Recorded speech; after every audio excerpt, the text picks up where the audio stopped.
Aus der Sehnsucht süßer Sprache.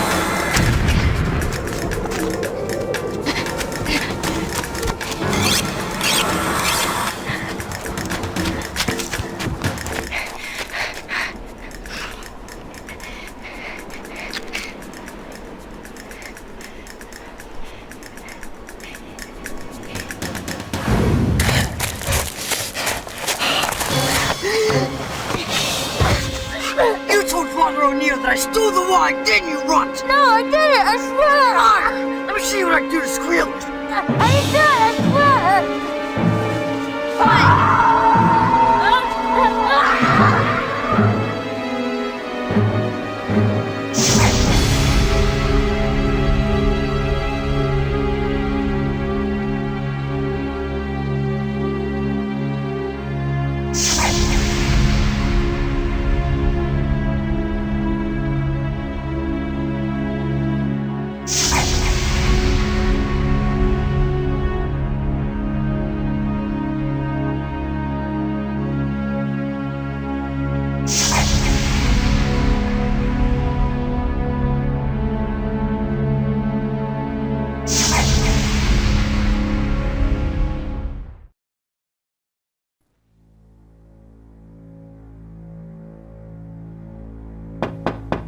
Come in.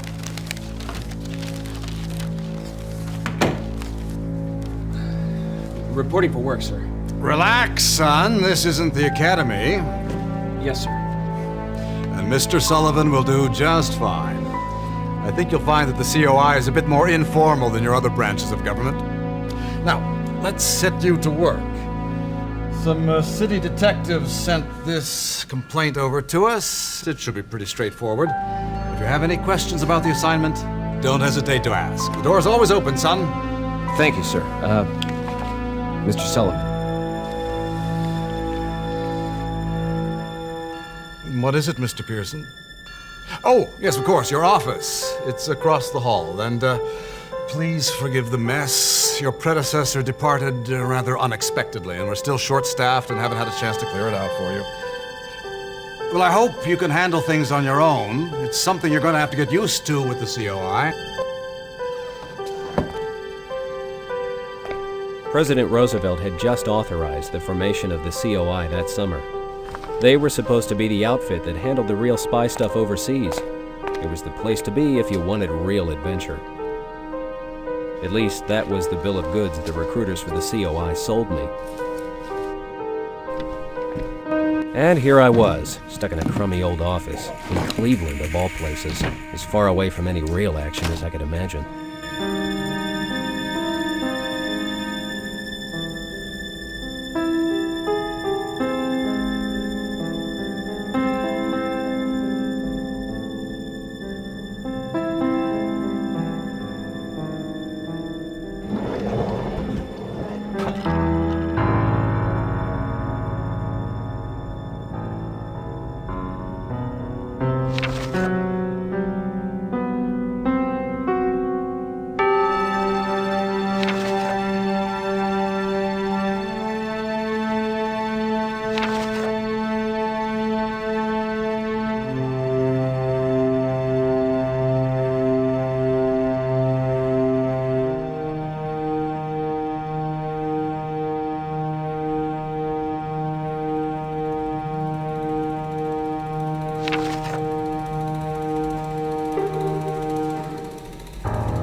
This might come in handy.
What a bunch of gibberish.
What's this?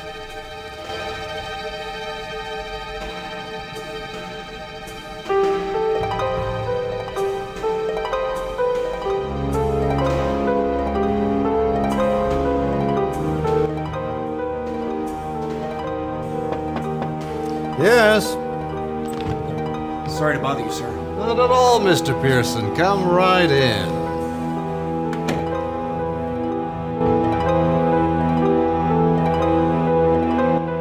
Sir, what happened to the fellow I'm replacing? Walter Pensky. Good man. And a good agent. Once. The job got the better of him. I imagine he must have been under a lot of pressure, sir. We all are these days.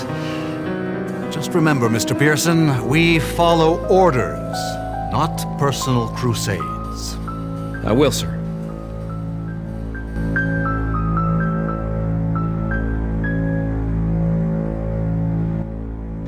I have a question about this case file, sir. Certainly. What is it?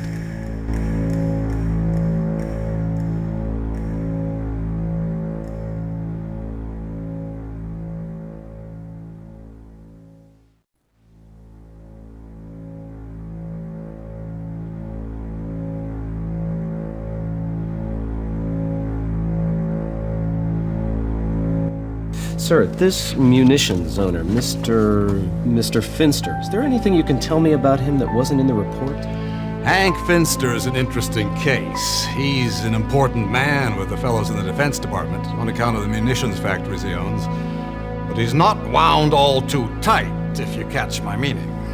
Well, it's always one thing after another with him. If it isn't the unions, it's the Reds. If it isn't the Reds, it's the Nazis. But he may have something there. Take a look at that invitation. What do you make of it?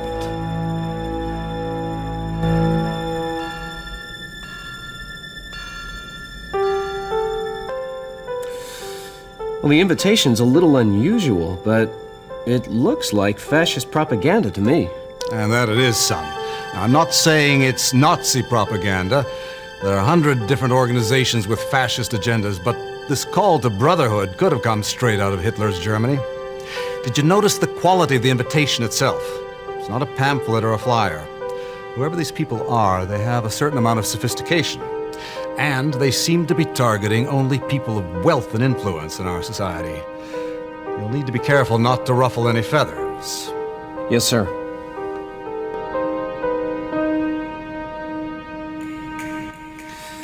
Who handled this case when it first came in, sir? A city detective named Marillo. I guess he's got his hands full now. He's handling the torso murders investigation. Terrible work, that. They found another one just yesterday.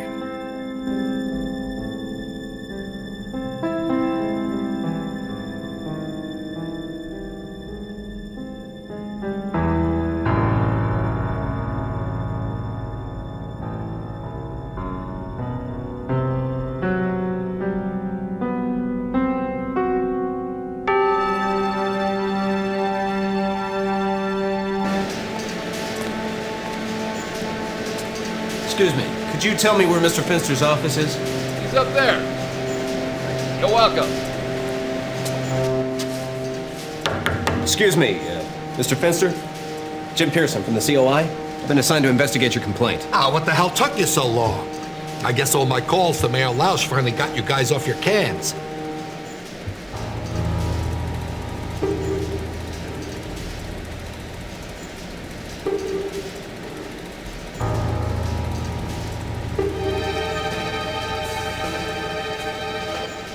What can you tell me about this brotherhood, Mr. Finster? What can I tell you? Oh, what makes you think I can tell you anything? I'll tell you what it is, though. It's a Nazi conspiracy is what it is. Now, what makes you say that, Mr. Finster? The invitation has no swastikas, no insignia, no clear-cut signs of Nazi involvement. Now, you mark my words, young man. This is a Nazi conspiracy, or my name isn't Henry W. Finster. I'm gonna need some hard facts before I'm able to make that stick with my superiors, sir. Where do they find you guys? What, do they just pull you out of a pumpkin patch? It's right before your eyes. Those screwy symbols. You recognize the symbols on that invitation? I've seen them all over Germany. When were you in Germany, Mr. Finster? Now, don't you give me that look. Mr. Finster, There is nothing wrong with Germany. My grandparents were born in Deutschland. We still have family there. The German people are upstanding, hard-working, God-fearing folk. And the American worker could learn a thing or two from them. The only thing wrong with Germany is that Austrian peasant and his gang of street thugs. My apologies, Mr. Finster. I am only trying to establish the facts in the case. Okay. It's been 15, 20 years now since I've been there. But I will never forget those symbols. Do you have any idea what those symbols mean? Of course not. I would never have anything to do with that sort of thing.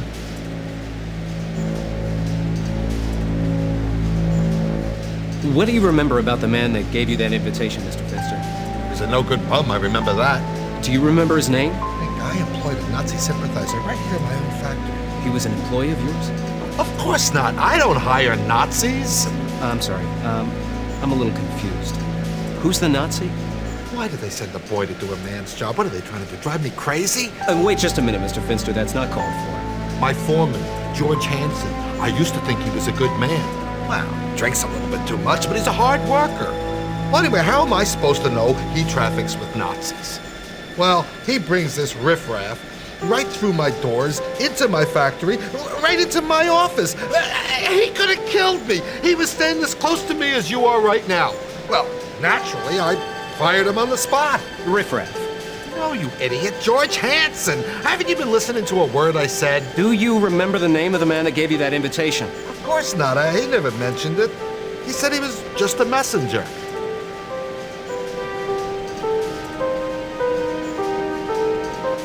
Can you describe this messenger for me?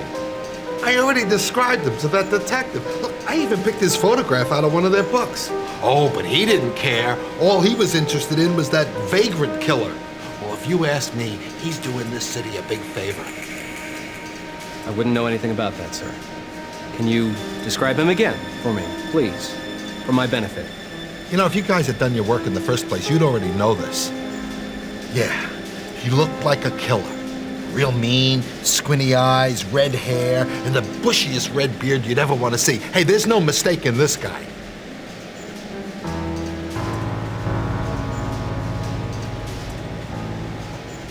Do you have any idea where I might be able to find this messenger? Of course not. Okay, what about this other fellow, the foreman? Well, I used to live in company housing, but I had him evicted, of course. Do you have any idea where I might be able to find him? A man of my standing doesn't fraternize with his workers. Although, I have been told that George likes to throw his money around a lot on payday. The men, they like this cheap whiskey saloon in the Roaring Third. McGilly's, McGarrity's, some kind of Mick name. McGinty's, that's the name of it, McGinty's.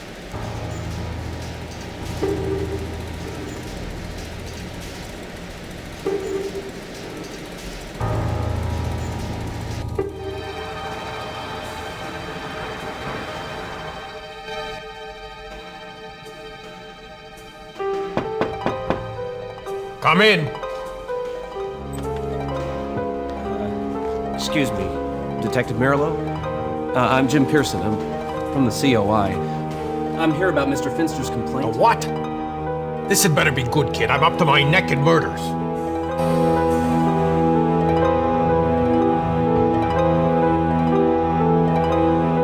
You were the detective that handled Mr. Finster's complaint?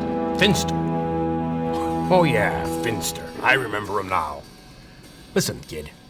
If I had a nickel for every so-called Nazi spy in this city, I would be a very rich man. So you don't think his complaint was legitimate? Ever since you secret agent types start stirring people up about Nazi spies, every Tom, Dick, and Harry with a beef about his neighbors has been into my office. You care to take a guess how many of them panned out? Well, what did your investigation reveal? Was there anything to the invitation? You did investigate this, didn't you? Now listen, Sonny! There's a butcher on the loose in my city. I didn't have time. Hey, isn't that sort of thing your job now? I don't have time to babysit another Fed. Detective, I understand you must be very busy right now. You don't understand nothing! Every day it seems we find another body or a part of a body. We don't have enough good leads and we don't have enough men to cover this case, and on top of that, I got some horse's ass from the Federal Bureau of Investigation looking over my shoulder trying to tell me how to do my job. I'm sorry to have bothered you, Detective. I'll be on my way. This case is gonna be the death of me yet. For what it's worth, kid, Finster had a look at the mugshot books. He said he spotted the Joe what handed him that screwy invitation. I think he even marked the books and everything. You can have a look through them if you think it'll help. Thank you, Detective.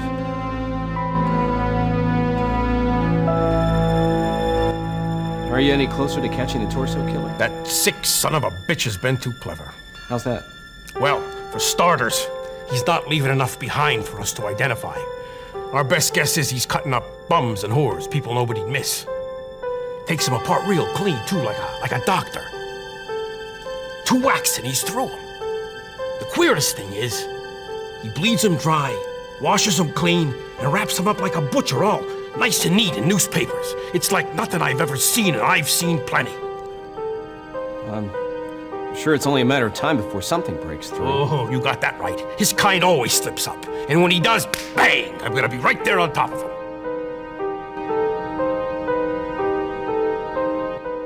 Hasn't the FBI been able to give you any relief with the torso investigation? Ha! That's a good one, kid.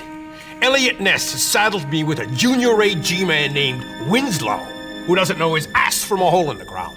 About all he's done is look pretty in his fancy suits for the photo boys and flapped his gums to the reporters about how he is gonna catch that killer.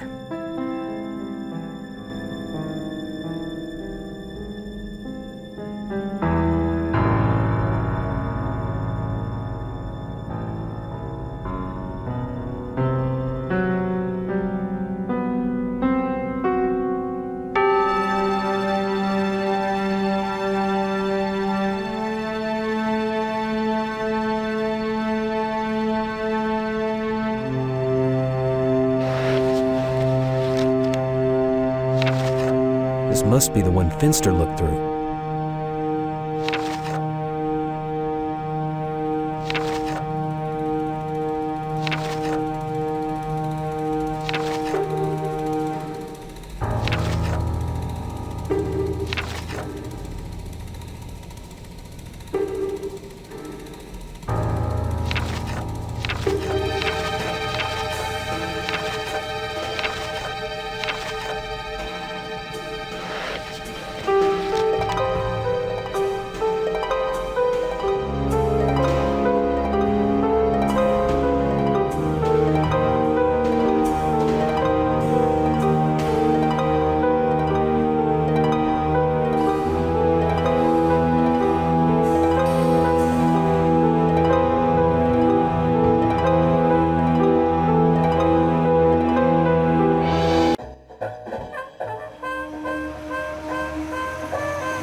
the State Department.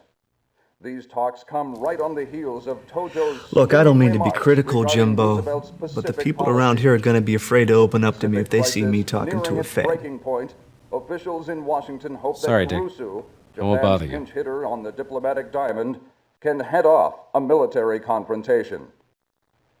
Also in Washington, a recent survey of 59 Midwestern editors and publishers for the interventionist Continental Congress for Freedom displayed surprising opinions. The newspaper head honchos reported that their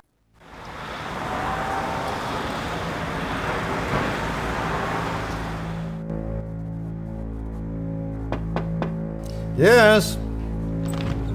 Sorry to bother you, sir. Not at all, Mr. Pearson. Come right in.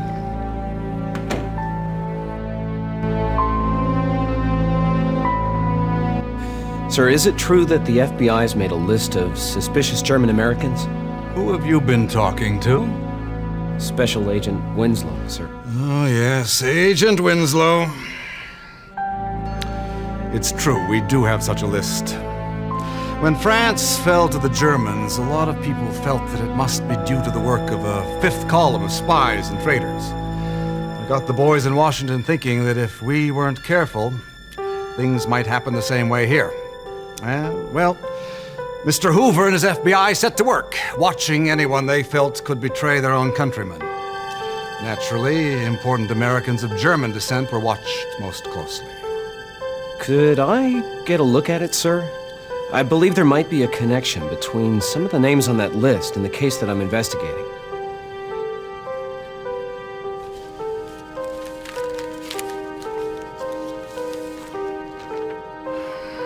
Just remember, son, it's possible that any of these men on that list are hard-working Americans, no different than you or I. Don't go off all half-cocked simply because Hoover's men put a name on a list. Yes, sir.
District. Can I help you? Yes, I'm Agent Jim Pearson with the COI. I was trying to reach a Professor Strauss. Professor Strauss is not in. You're from Mr. Penske's office, aren't you?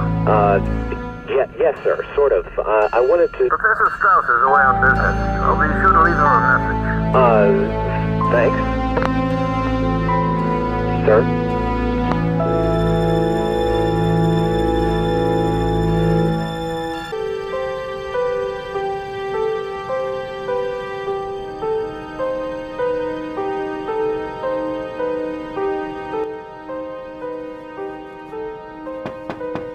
Yes? Sorry to bother you, sir. Not at all, Mr. Pearson. Come right in.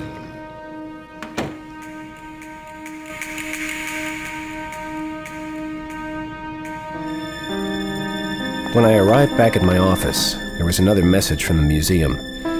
Whatever had been going on between Walter Penske and Dr. Strauss seemed to be pretty important to both of them. Since I didn't have any more leads on my own investigation, and since Strauss's name did appear on the FBI's blacklist, along with Hank Finster's, I thought I might as well check into it.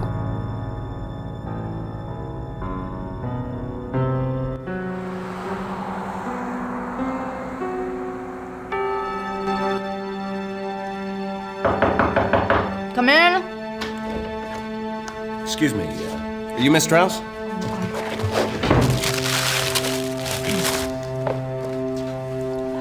I'm Helen Strauss. Hi, how do you do? I'm Jim Pearson from the COI. I came across your name at work, and I was hoping, I was hoping you might be able to help me. I'd love to. That is, if I can.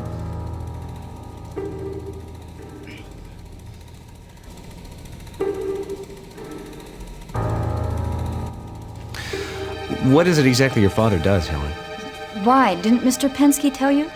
I'm afraid I've never met Mr. Penske. But don't you... I'm afraid I don't understand. Didn't Mr. Penske send you? I've replaced Mr. Penske. I found the message you left for him, and, well, I was hoping you might be able to tell me what he needed to see your father about. He wanted my father to examine some artifacts he'd found on an investigation of his. As far as I know, they never did meet. My father was called away suddenly on business, and I didn't want to leave Mr. Penske in the lurch. That's why I volunteered to help. If I could, of course.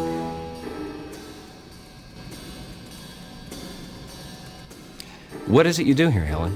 Well, I'm just a graduate student intern here now, but one day I'm going to run this museum, or one just like it anyway. They've got such a wonderful display of Central European artifacts from the Middle Ages. Well, that's my area of study, Central European history, and I'm sorry. I'm sure you're not interested in listening to me babble. I could so just go on and on about my work. Oh, that's okay, Professor. My father's the professor. And I just bet you're a chip off the old block.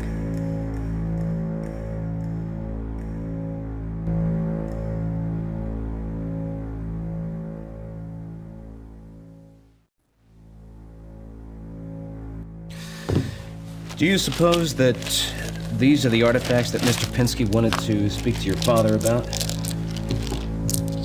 Why, yes, I believe they are. Mr. Penske told my father there were inscriptions on them. These are runes. Norse runes, I'm sure of it. Norse runes? Yes, Norse.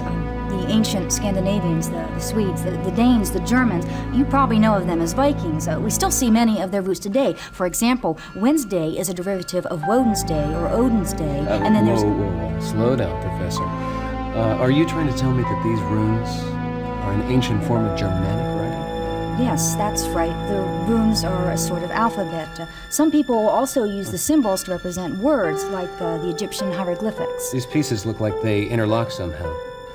Do you think you could help me figure out the order? Sure, I'd love to. What about these parchments here? They're the same runes, aren't they? Yes, they are. Someone's already begun a translation of them. 9 gifts to Odin. That generally would have meant a sacrifice of some sort. A sacrifice? What sort of sacrifice? Well, usually a human sacrifice. The Vikings would choose 9 strong men and hang them. Sometimes they behead them. As often as not, it merely meant an animal sacrifice. Go on.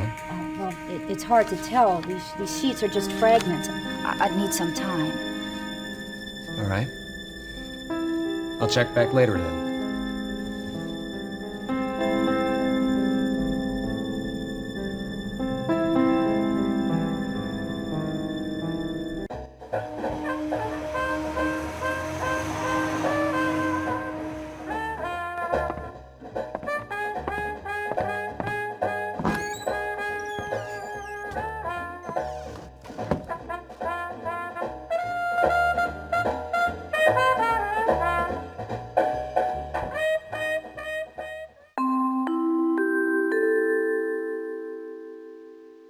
And now for the day's news.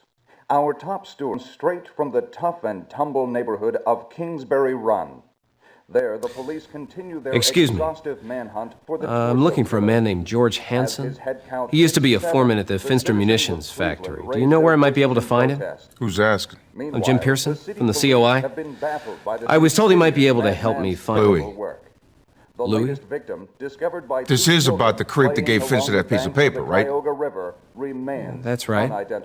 So, you must be George. Yeah, I'm George. What can you tell me about this Louis? You have a last name? I suppose so, don't everybody? I don't know what it is, though, mister. Is Louis a friend of yours? That rat, I didn't know him from Adam a few weeks ago. How'd you meet him? Me and some of the fellows was in here blowing our steam after payday last month. This guy Louis was in here. He starts talking, I start to feel kind of bad for him. He says he's a little down and out right now, but all he needs is some prospects and he'll be back up on his feet again. I told him I got some pull down at the factory. Maybe I can get him in to see Mr. Finster. Maybe he can get a job. You didn't ask him about a job, though, did he? Nah. He gets in there and starts talking up that secret brotherhood crap. Next thing I know, Louis headed out the door and Finster's busting his gasket. I lost my job, I lost my house, and I lost my wife, and it's all on account of that Louis. Do you have any idea where I might be able to find this Louis now? Oh, buddy, don't I wish. If I could find him, I'd break his lousy neck. Do you remember anything else about him? You said you were in here with your buddies. Would any of them remember anything? I don't know. I'll ask around, see if I can help you out. Stop back later. Thanks, George. You've been a big help. In Washington today, 𝗚𝗺𝗶𝗴𝗚𝗀𝗀𝗚, Japan's new and super special envoy to the United States, is set to begin a round of talks with the State Department.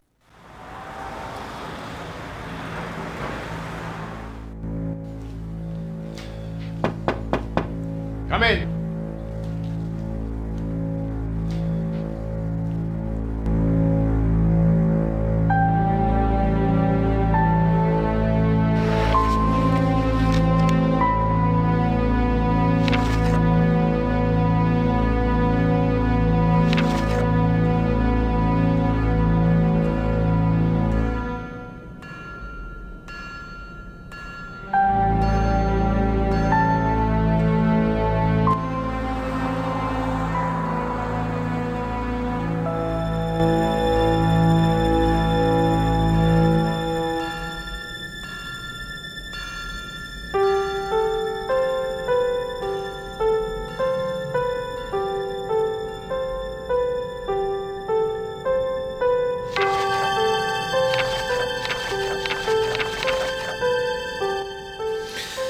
What do you make of this?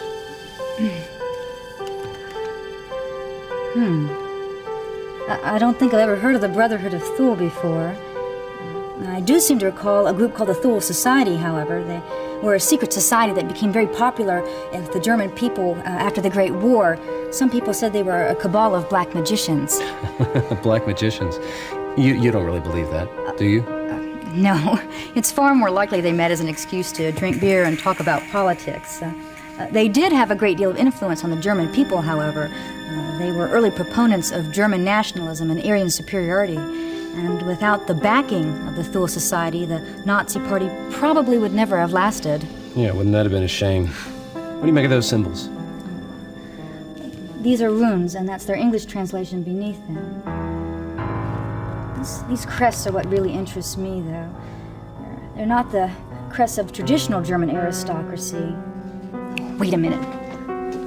What is it, Helen? I know where I've seen these before. What are you looking for? Aha! These are the crests of an ancient sect of Germanic knights. They posed as Christian soldiers. They still continue to worship the Old Norse gods and gave human sacrifices to them.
Eventually, they were excommunicated by the Pope and forced into exile from Germany.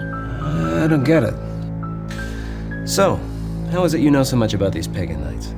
Well, I should know they're one of my father's pet projects. He's in the process of restoring a stained glass window with the crests of the officers of the sect even now. And I don't get it. What do those knights have to do with this invitation? Well, they're the same. The crests are the same. So, whoever these people are, this Brotherhood of 𝗚𝗺𝗶𝗴𝗚𝗀𝗚, they're modeling themselves after an ancient sect of pagan knights?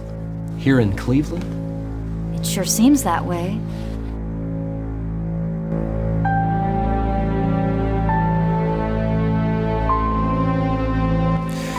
Do you mind if I have a look at your father's project? Sure, I don't see why not.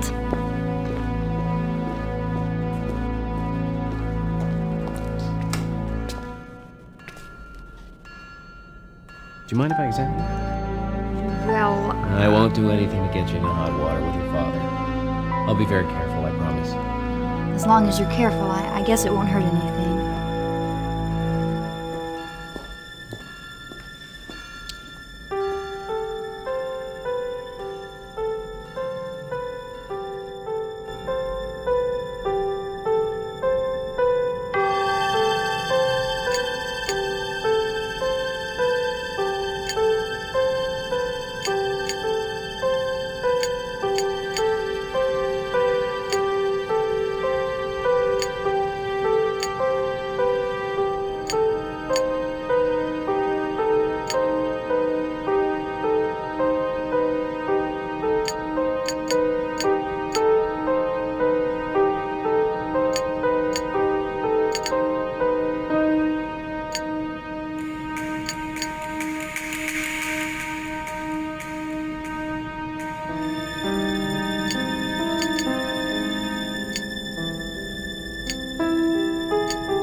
And now for the day's news. Our top story today comes straight from the tough and tumble neighborhood of Kingsbury Run. There, the police continue their exhaustive manhunt for the torso killer. As his head count hits 7, the citizens of Cleveland raise their voices in protest. Meanwhile, the city police have been baffled by this insidious madman's terrible work. The latest victim, discovered by 2 children playing along the banks of the Cuyahoga River, remains unidentified. Meanwhile, in news from around the world, our boys at sea captured an Axis ship in equatorial waters. The Axis vessel unsuccessfully attempted a nefarious ploy to bluff its way through the British blockade. Our sources indicate the Axis boat falsely flaunted our very own stars and stripes and had an American name painted on her pilot house and stern in an attempt to pass itself off as one of our own. Our American cruiser's good commander was too smart to fall for such a trick, however, and he immediately ordered the ship to heave to. Yeah, I'll try there, thanks. Despite a last-ditch effort by the Axis merchantmen to blow up their own ship, Looks like I their finally vessel found was Louis. captured without incident. In other global news, snow and near-zero weather in Russia halted Nazi troops.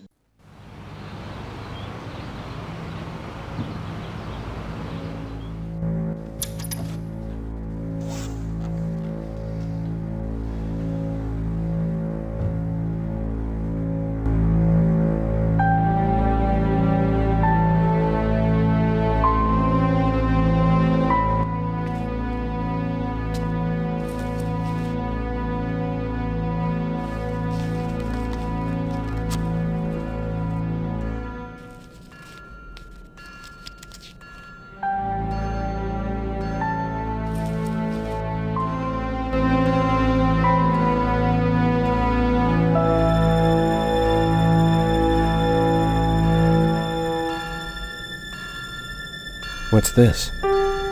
Looks like someone's been spending some time at St. Bartholomew's Mission.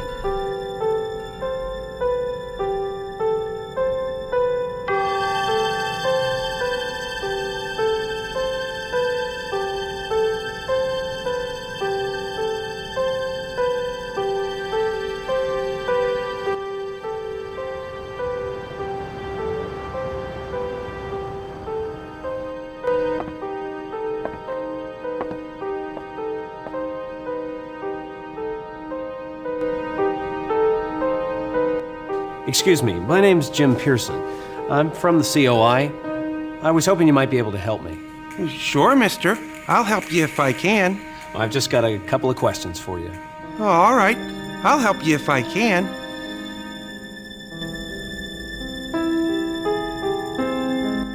Do you know a fella named Louis? Sure, I know Louis. Do you know where I might be able to find him?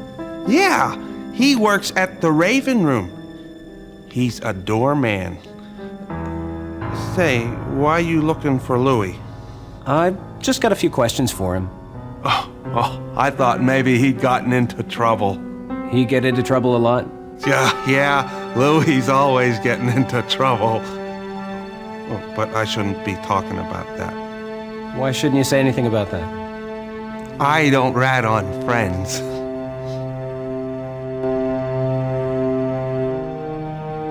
How long have you known Louis? Oh, Louis and me go way back. You don't say. Yeah, since we was kids. Louis always looking out for me.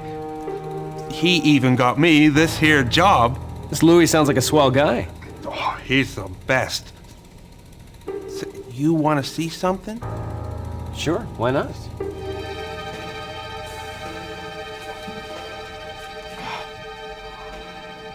Louis even got me introduced to Gloria the Mill.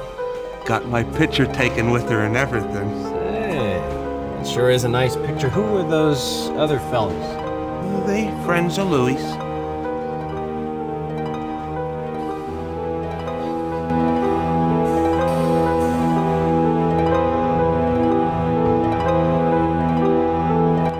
What do you do here, friend? I help the fathers with the place. Keeping things up, that sort of thing. Jack of all trades, huh? Yeah, I guess. Mostly, I help out with the hobos. make sure there's no trouble. You see a lot of trouble in here? No, not really. Mostly I play cards.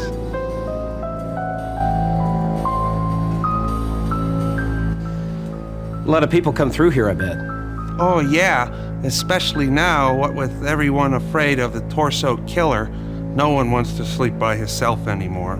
Hasn't anyone been able to help? No, they just try to get rid of the poor hobos. Why, just last month, Mr. Ness burned down their camps. Said he was trying to smoke out the killer, but all he did was burn down their homes. Well, I think it's a mighty decent job you're doing here, friend. Thanks, mister.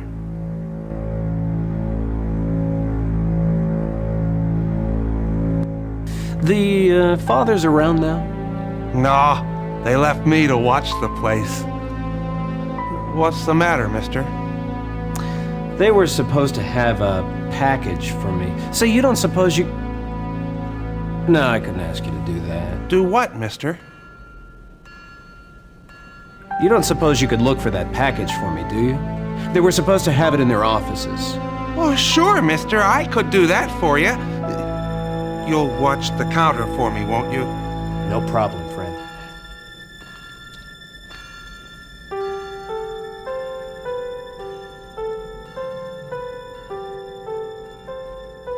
Say, mister. Yes? What's this package look like? It's about that big, say, and about that high. All right, I'll go fetch it for you.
Come in.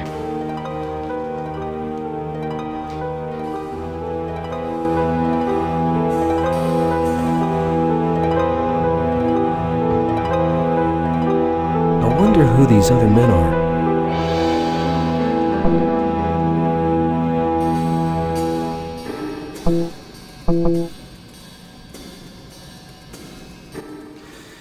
Do you recognize anyone in this photo? Oh. Those are some pretty big players you got there, kid. Dutch Schultz, Benny Cohen, Moose Malone. These boys run all the rackets in Cleveland. The skirt's Dutch's girl, Gloria DeMille. She was in pictures before the scandal sheets found out she was dating a gangster. I'm not too sure about these other two fellas, though. The big man's name is Ernie. You don't recognize the other guy? I'll be damned. That's Louie the Fish. Small-time hood, bagman for Dutch. Word has it he made off with Dutch's take from a booze run a couple of years ago. Took off with a cool 10 grand. What happened to him? Well, they said he went to Atlantic City. He was throwing money around like it grew on trees. Blew the whole wad on him. Women, booze, gambling, you name it. Word got back to Dutch and Louis disappeared. Ain't never been seen since. Everybody figured he was dead. He's not dead. Man, there's a lot of crooks in this city that'd love to know that.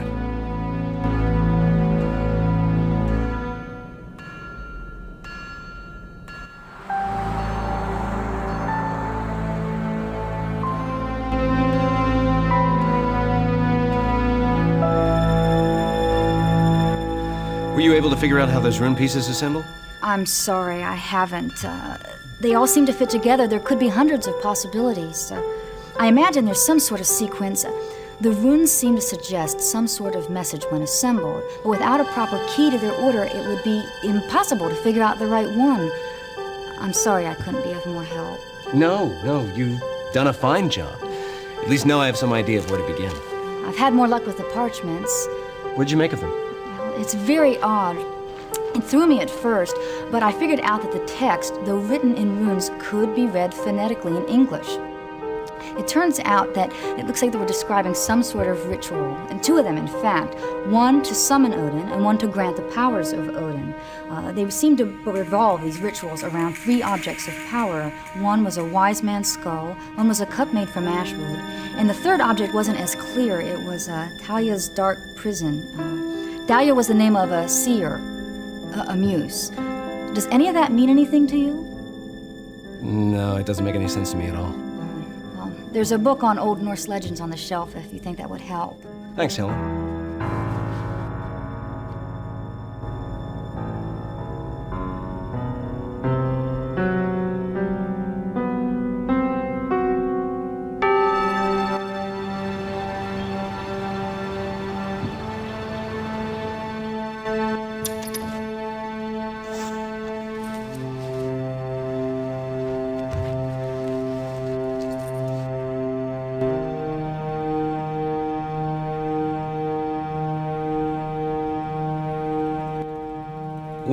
Well. If it isn't Louis Fisher, or is it Fielding?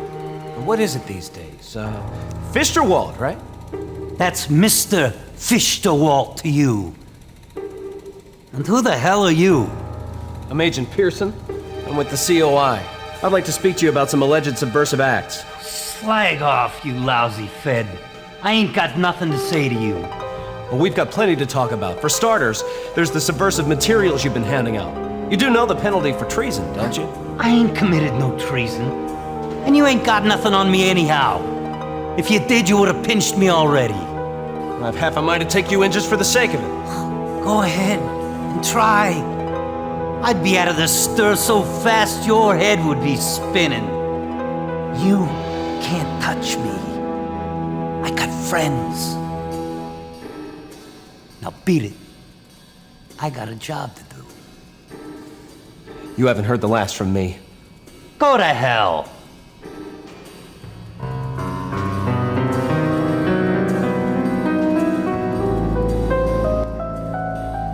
I hear you used to keep some pretty interesting company, Louis. What the hell are you talking about? Dutch Schultz, Lenny Cohen, Moose Malone. Oh, I'd be willing to bet your old friends would just love to know where you are right now.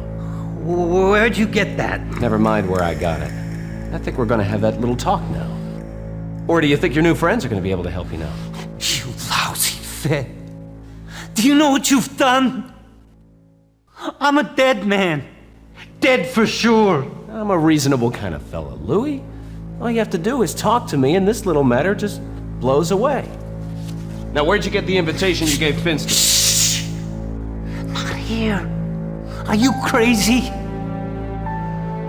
They'll see me. They'll know. Who'll know? Oh, what's it matter? I'm a dead man. Dead for sure. I'll talk to you, mister. But not here.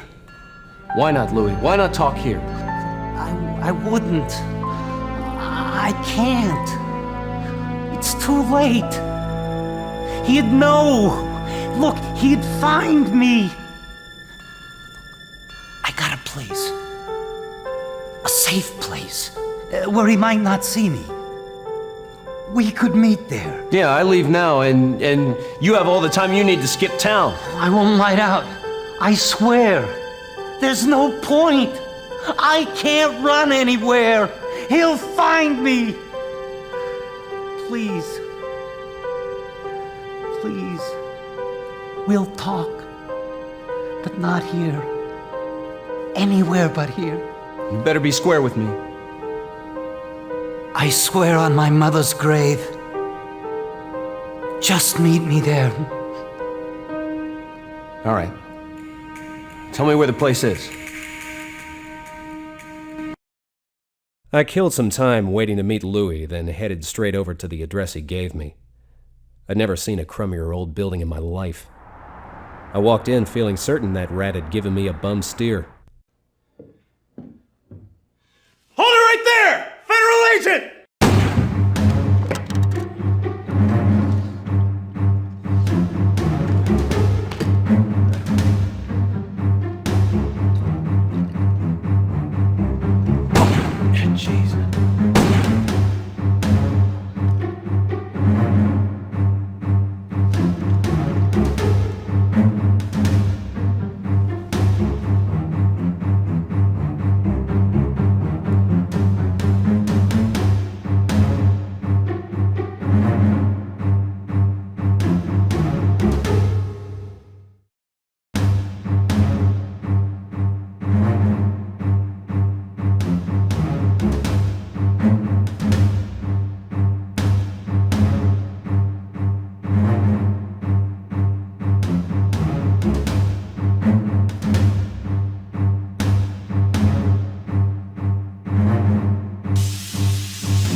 Nazis.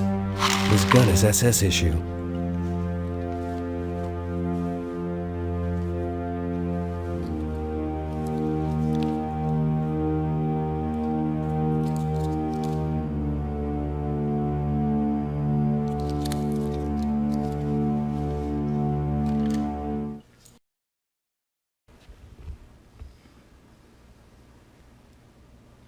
Hello? Anybody here? Hey, mister, what's the matter with you? Just a little beat is all. What are you doing here? Are you Jim Pearson? Yeah, I am. Man told me he'd give me a nickel if I gave this to you. All right. I'm game. Here you go. Thanks, mister. Hey, what's in here? Don't know.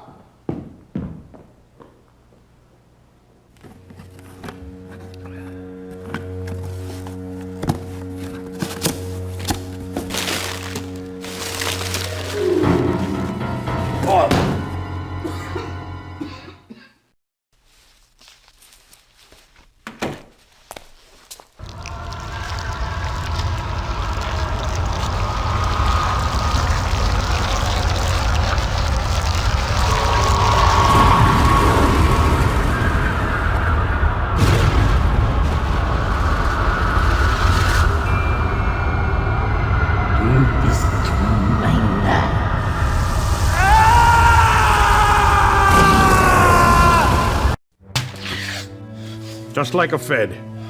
Asleep on the job. I just had the strangest dream. Yeah, that's real sweet, kid. Now, if I can tear you away from the sugar plum fairies, I got a few more questions I want to ask you about Fisher's murder. Sure, detective, but didn't we already cover all this at the station house? Things have changed. We found the rest of Louis scattered around Lake Erie this morning. Oh, I see. What's on your mind? Let's start with why the torso killer is delivering to you like he's your goddamn milkman.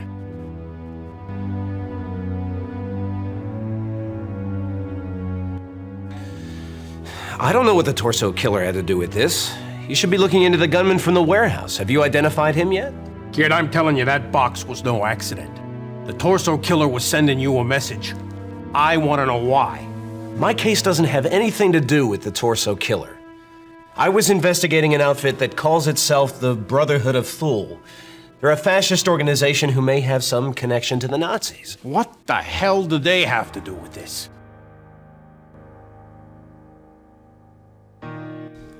You still haven't answered my question yet. Have you identified the gunman? Oh, the FBI's handling that. Looks like you'll have to talk to Winslow.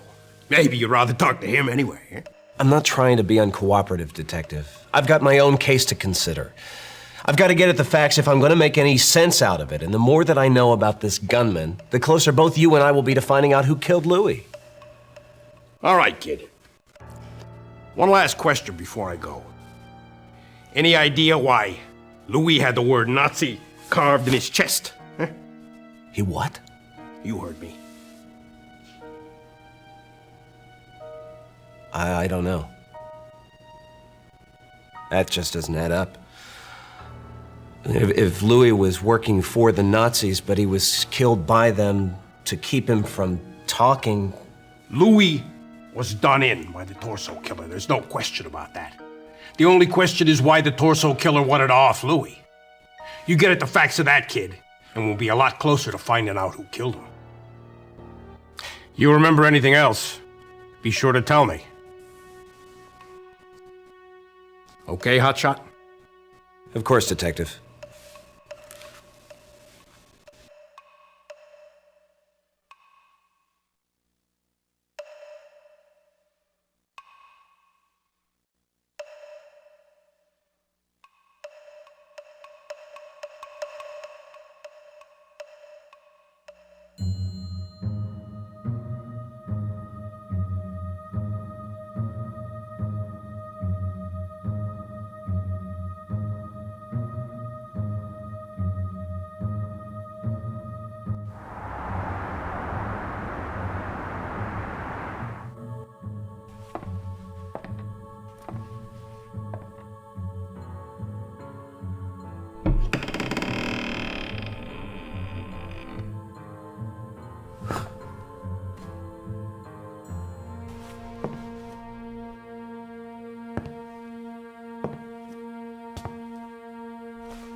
What have we here?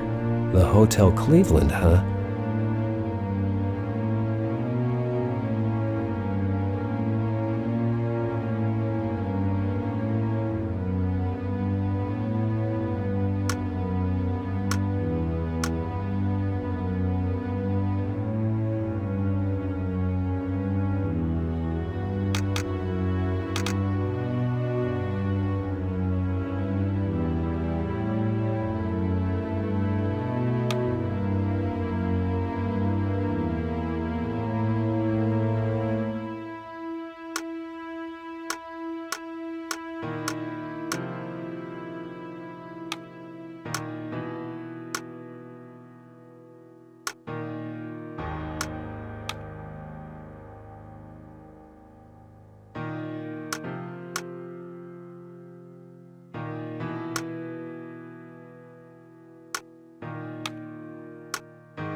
It looks like a tooth.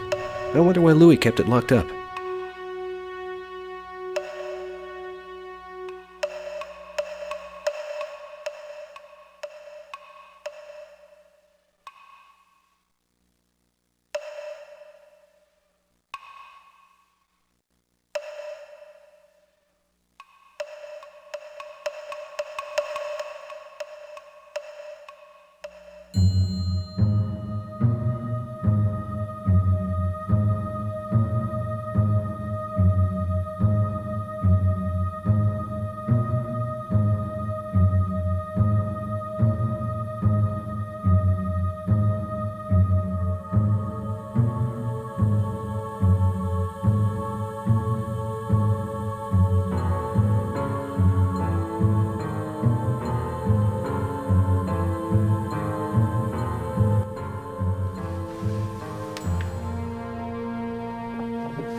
What the hell?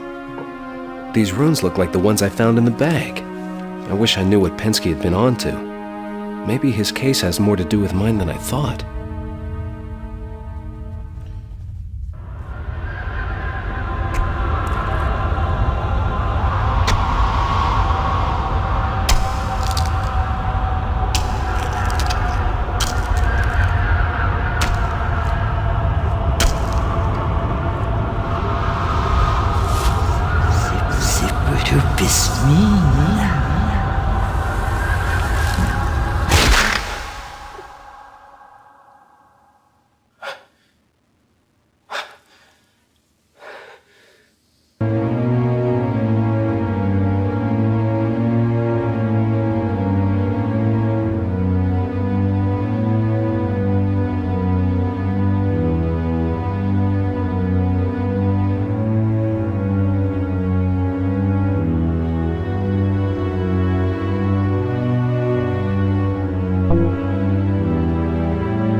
Excuse me. Yes, sir. Do you have anyone named Mulehaven staying here?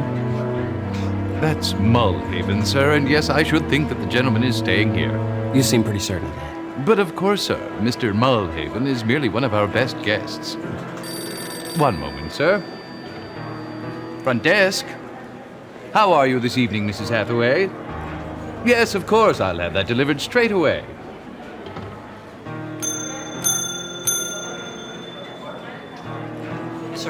Please deliver a newspaper to Mrs. Hathaway in 7B. And for God's sake, man, button that uniform. Yes, sir. Right away, sir. May I be of further assistance, sir?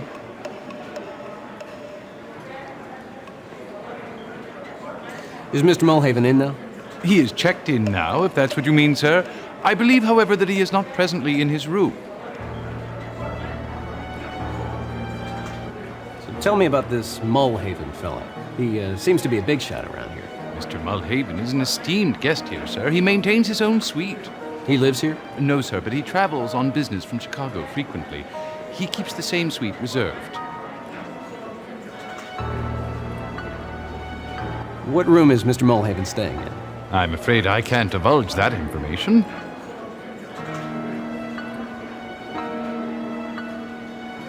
Come on. Your pal.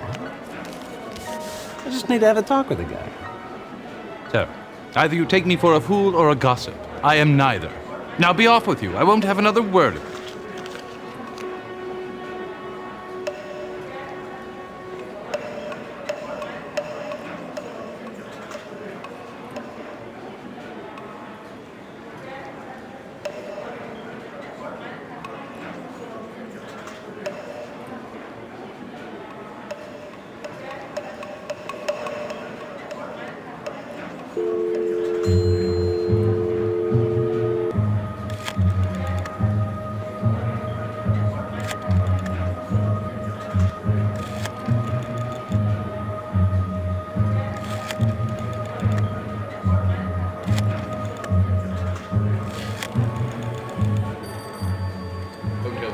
How may I help you?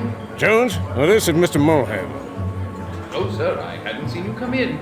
Are you feeling all right? You don't sound like yourself. Never mind how I sound. Where's my blasted newspaper? It hasn't been delivered. No, it hasn't. What's the matter with you people?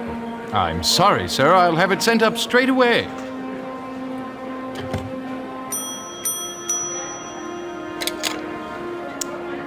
Mr. Mulhaven needs a paper delivered to his suite. Weren't you to deliver it earlier? I did. Well, he didn't receive it. Now hop to it.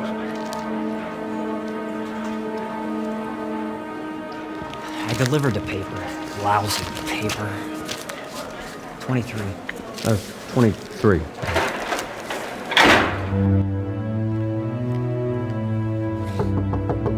Mr. Mulhaven! Your paper, sir! Mr. Mulhaven! Cheapskate can't spare a nickel. Hello, Johnny. Rough day. You said it, Mrs. Graham. Maid service.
Was wollen Sie?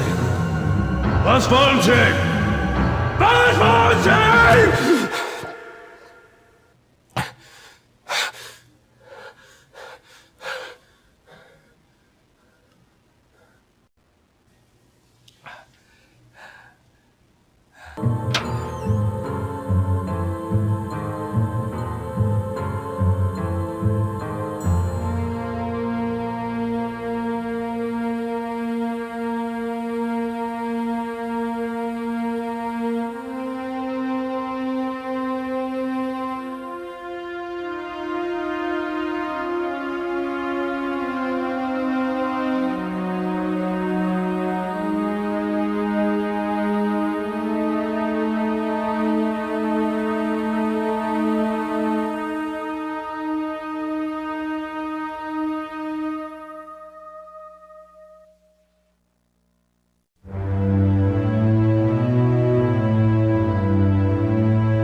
Now, this ought to come in handy if I need to get back.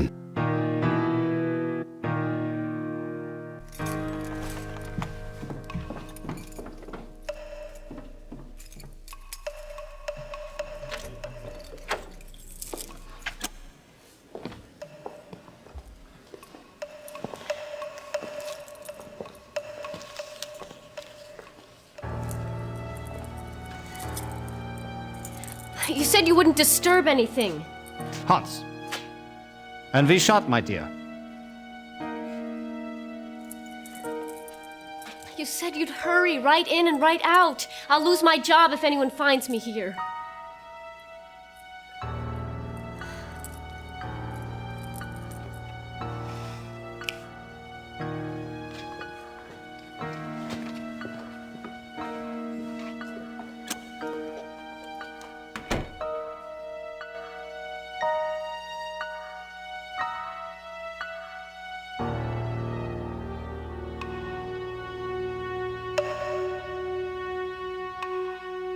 I wonder what that German's game is.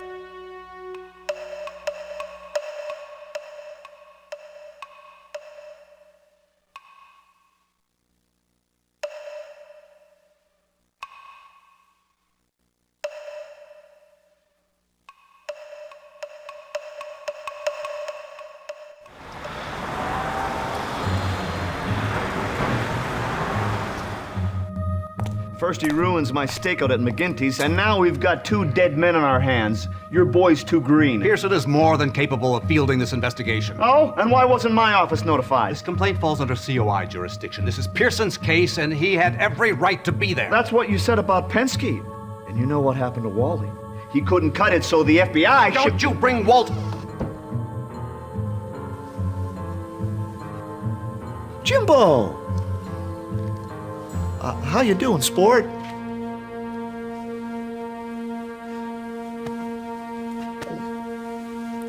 We'll finish this conversation later.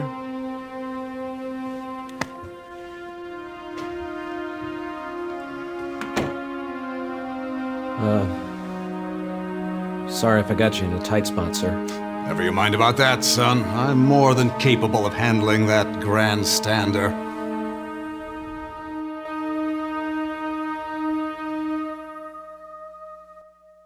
I'm making some nice inroads on this investigation, sir. I'm sure you are, son. How are you getting along, Jim? I'm fine, sir. I remember the first time I killed a man. It was during the Great War. I'll never forget his eyes. It can be a nasty business we're in, Mr. Pearson. Yes, sir. What did Winslow mean when he mentioned Mr. Penske's fate? That arrogant... He's got a lot of nerve coming in here telling me how to do my job. Well, never mind about Winslow. One day he'll find out that what goes around comes around. It's Walt you wanted to know about. Yes, sir. Walt stepped on some toes, and when his behavior became a little overzealous, the FBI called in some favors, and poor Walt was put up before the board. They declared that he was suffering from nervous exhaustion. They packed him off to a sanitarium.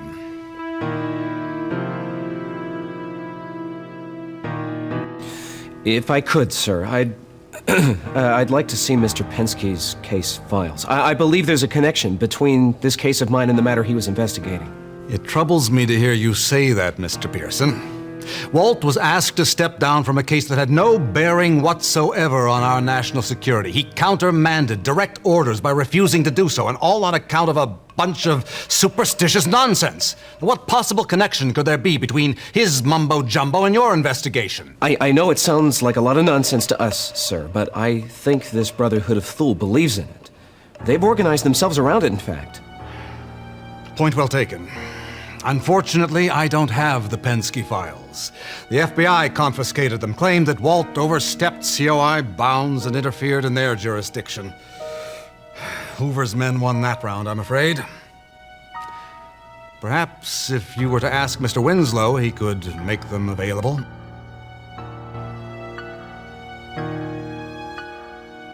Do we have any information on a man named Mulhaven? Mulhaven? What's he got to do with this mess? That's what I'm trying to uncover, sir. Well, there's not an awful lot I can tell you. He's an industrialist from Chicago. He has a few contracts with the War Department. I believe he has some political aspirations. Apart from that, I know very little about the man. Are you aware of any German nationals in town? Well, actually, there is one. A man named Wilhelm von Hess. Our men in Washington have had their eyes on him for a long time now. We've no idea what he's doing in Cleveland, but we're sure as hell he's not in town for the Great Lakes Expo, as he claims. Why don't we just ship him back where he belongs? Now, there's the rub. He's here on a diplomatic mission. Even though our men have long suspected him of spying, we can't deport him without concrete proof, without risking an international incident. And relations between our country and Germany are touchy enough as it is. Well, I think the man that I shot could be connected to von Hess. Von Hess may even be responsible for Fisher's death, although Detective Marilow doesn't seem to think so. You might be able to pin enough on him there to get him shipped off. If we can make the connection stick, you can be sure that's the first thing we'll do. Do you have any guesses as to where this might have been taken? Looks like your man was caught in a rather compromising position. There's only one place that a businessman of Mulhaven's stature would go to, a place called Flanagan's on the east side. How'd you come across that photo? Von Hess has been using it to blackmail Mulhaven. Can you prove that? I believe so, sir. Wonderful. That is just what we need to have Von Hess packed off. Mr. Sullivan, if you could, I'd like you to hold off on that for now. At least until I can find out why Von Hess is blackmailing Mulhaven. Very well, Mr. Pearson. This is your investigation. I'll leave it to your discretion. Thank you, sir.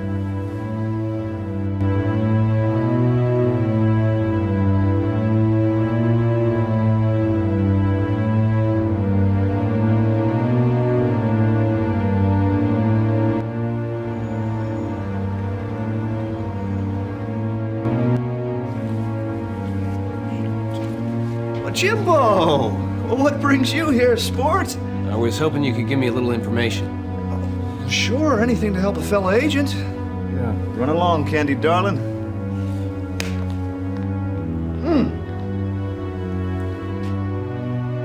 Say, I hope you're not still sore at me for this morning. I think you're doing a fine job. We still friends? Yeah, sure, Dick. We're still friends. Great, just great. Say, can I get you anything? A smoke, perhaps? No, thanks. I don't really like to smoke. Oh, but have you ever tried one of these?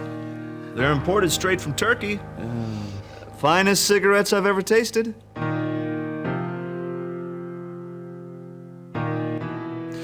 Have you fellas identified the man I shot? We're still working on that. My best guess is that he was working for the mob. Even though he was carrying an SS-issue gun?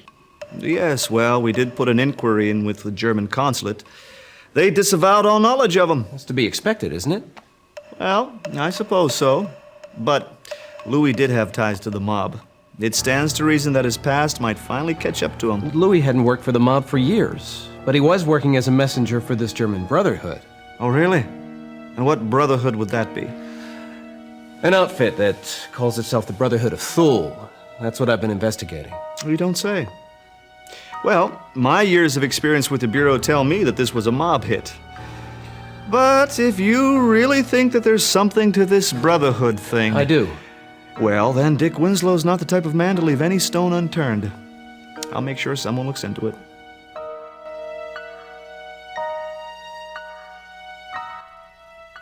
Does the Bureau have any information on a man named Mulhaven? Why do you need to know? I think he might be in a fix with some Nazis. Look, I probably shouldn't be telling you this, but we've had our eyes on him for some time now.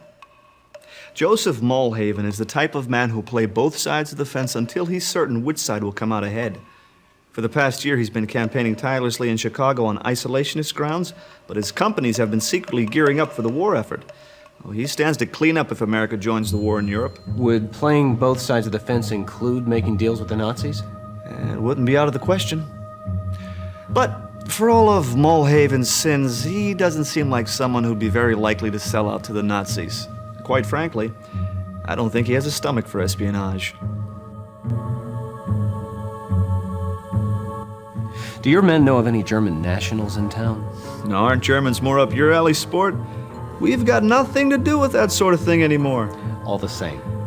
Well, just between you and me. There is a German diplomat in town by the name of von Hess. What's his story? Oh, he's a career politician for the German government. My superiors in Washington suspect him of spying, but really, if he were, what would he be doing in Cleveland?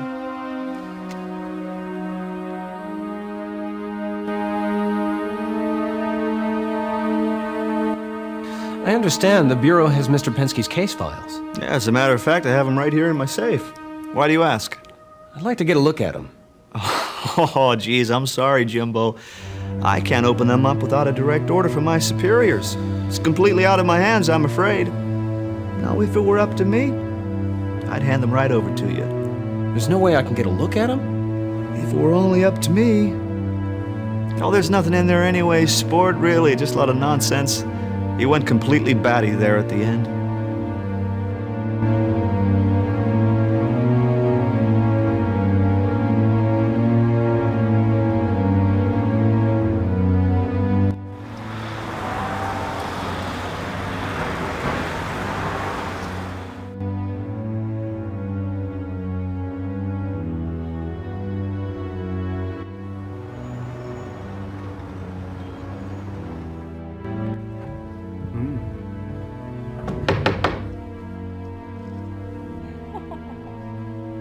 Okay, huh?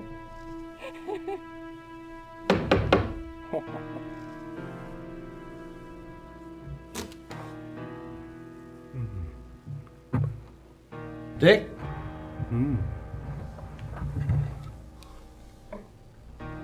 Sounds like he's busy right now. Okay, huh?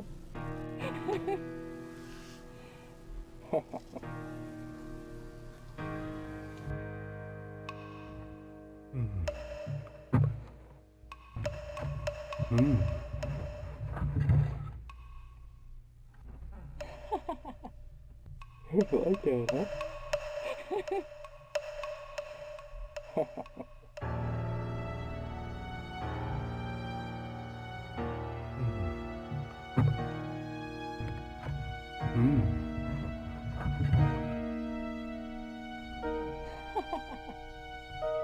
Okay, huh?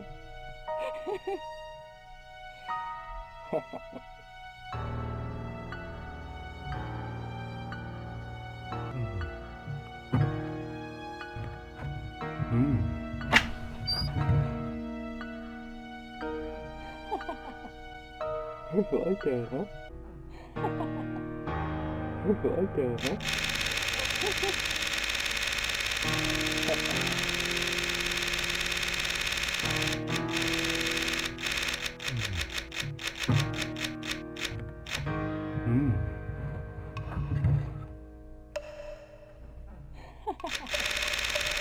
Okay, huh?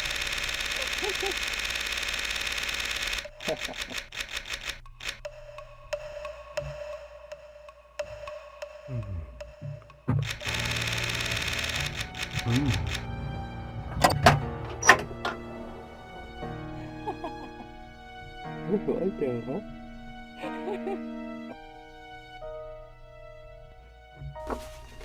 I can't believe his combinations of football score. Why, I bet he didn't even let her.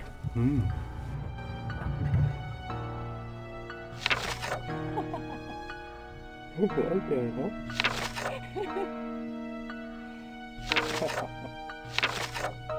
The Sunnyvale Rest Home.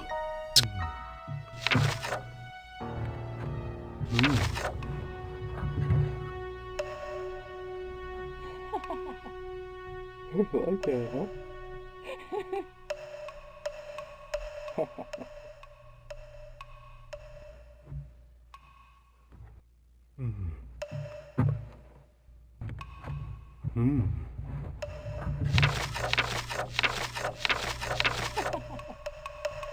Okay, huh?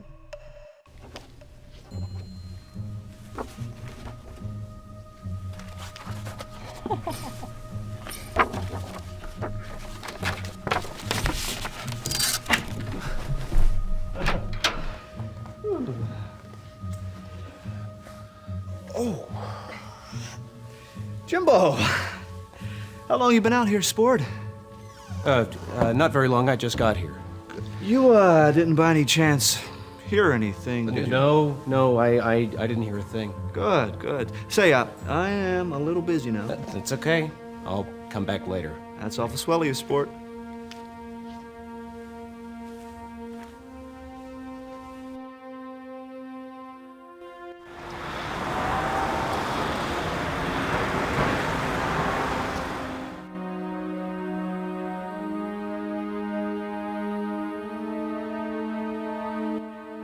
Sunnyvale seemed harmless enough, but any more trouble than was necessary. The back door into the did the trick. It wasn't long before I found Mr. Penske room.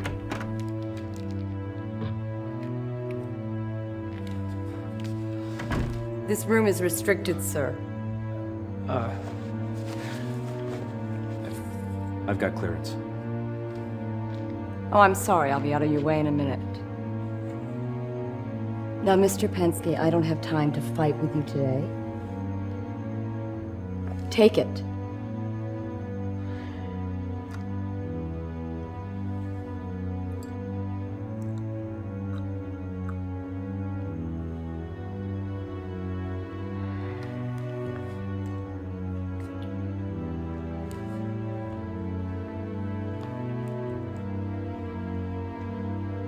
Mr. Penske.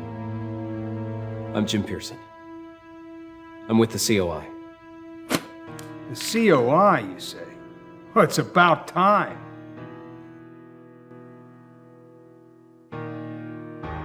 I've reason to believe that you were working on something that's all mixed up in my own investigations. Can you tell me what it was you were working on? Huh. That's what got me into this pickle in the first place.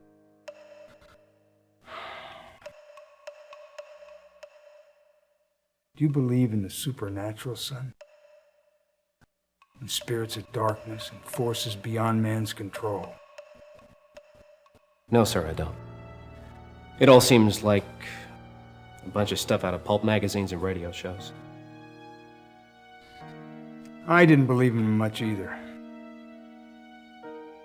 Everyone thinks I went crazy. But I've seen things. Strange things. And if your case is at all tied up in this mess that I was investigating, you better be prepared. Yes, sir. You don't believe me.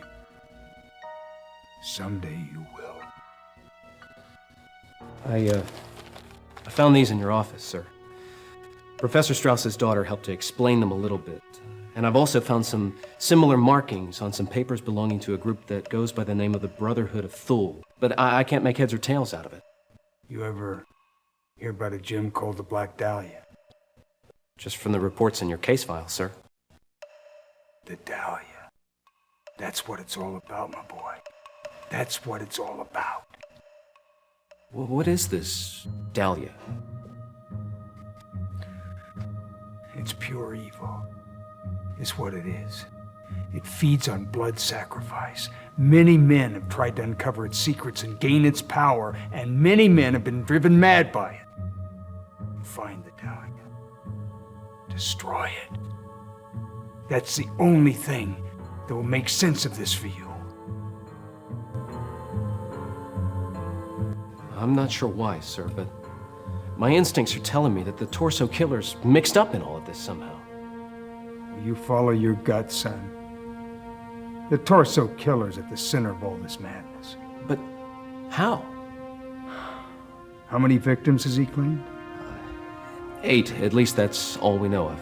Oh, you must find him quickly then. His bloody work requires a sacrifice of 9 men and women. If the prophecy of the ritual is true.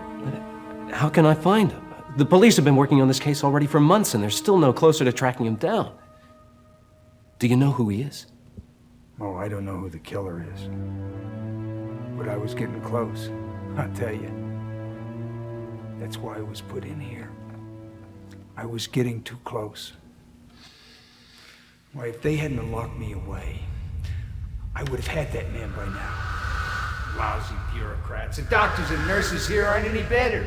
They feed me pills all day when I could be out doing a job. But they don't give a rat's ass about a good day's work. All they want is government money.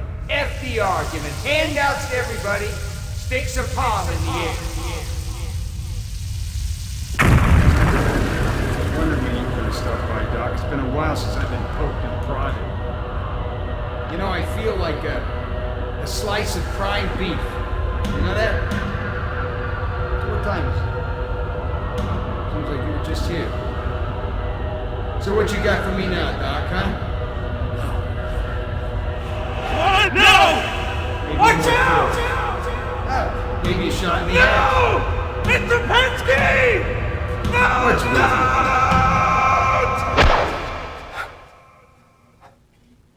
What's happened?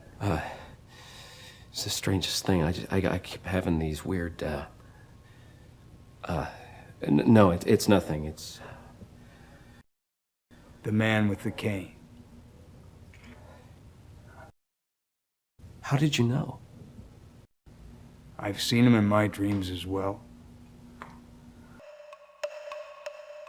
In your investigation, sir, did your evidence ever direct you to a place called the Raven Room? No, nothing solid. More suspicion than anything else. What did you suspect? Well, that the nightclub was a front for something far more sinister. I mean, it wasn't long after I started putting my nose into their business that I was sent away here. There's some powerful people behind that club. If you're investigating them, better watch your step.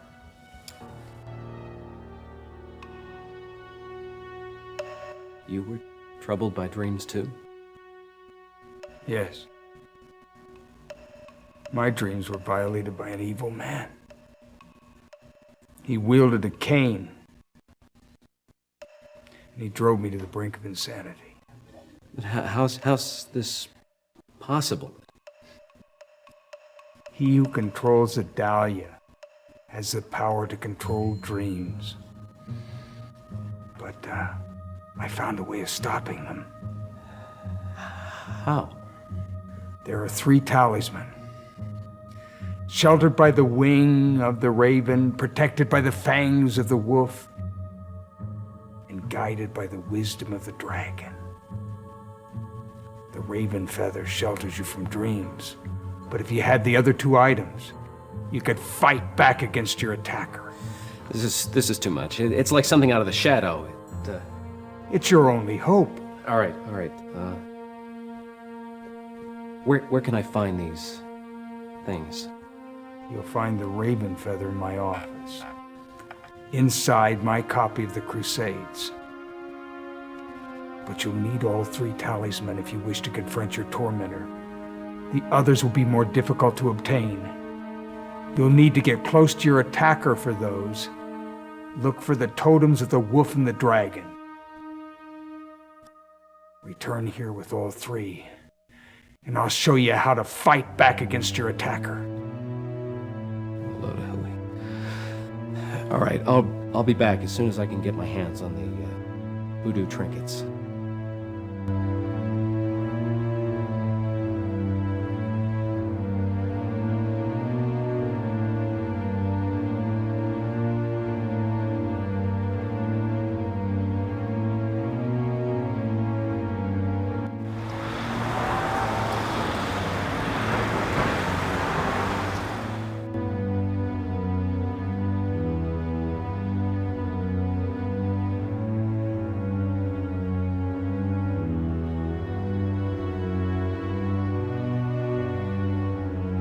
This must be the raven's feather Mr. Penske.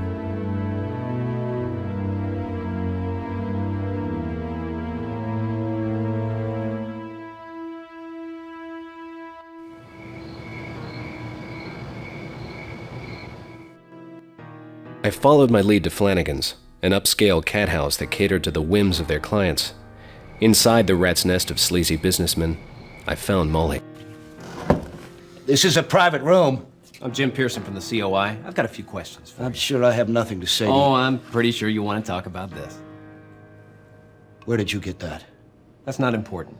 What's important is you answer my questions, you cooperate, and I won't have to show this little photograph to anyone else. Beat it.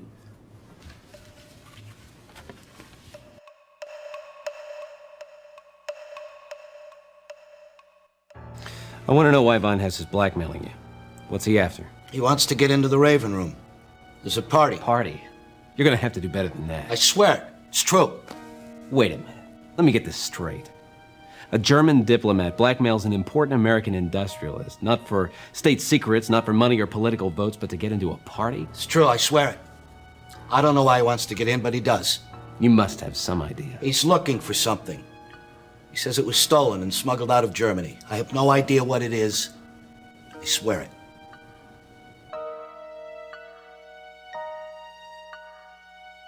What can you tell me about this Raven Room? It's just a social club, like any other. It's popular.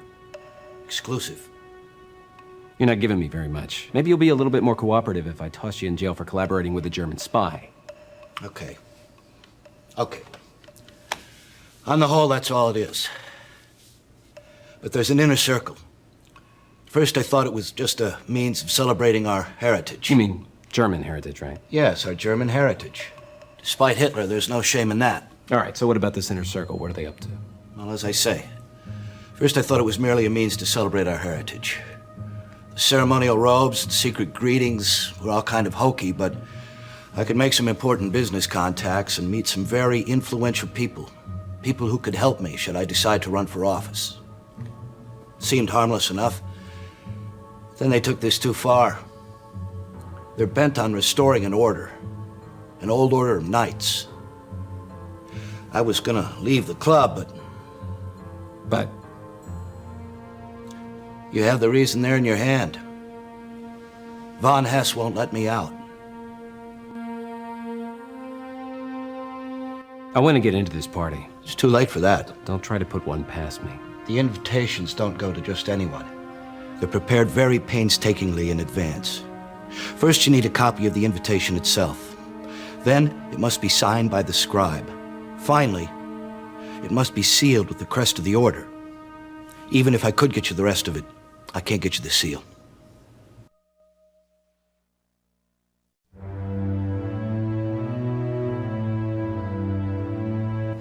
All right.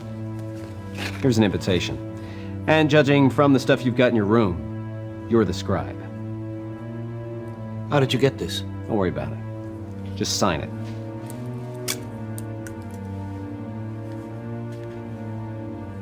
Very well.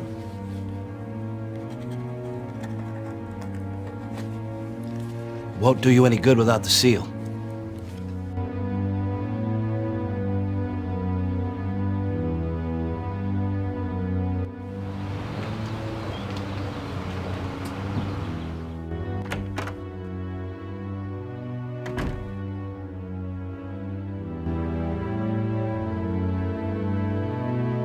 Do you have any idea why a kraut named Von Hess would be so eager to get into the Raven Room? He's been putting the squeeze on a 𝗚𝗺𝗶𝗴𝗀𝗀𝗀𝗀 member pretty bad to get an invitation to this party of theirs. You must go there. What for? The Nazis have been in pursuit of the Dahlia for some time now. If Hitler were to get his hands on the gem, I mean, who knows what kind of suffering the world would see. There's only one problem. The party's by invitation only. And all the invitations have this seal from this old order of knights. The followers of Landau. Yes, that's right. The invitation's no good without the seal. I've seen documents on display at the Museum of Natural History with that very same seal. I'll bet Miss Strauss would be willing to help you out. All right. If I can't wrangle an invitation out of someone, I'll make my own. I can't help you until you've found all 3 talismans.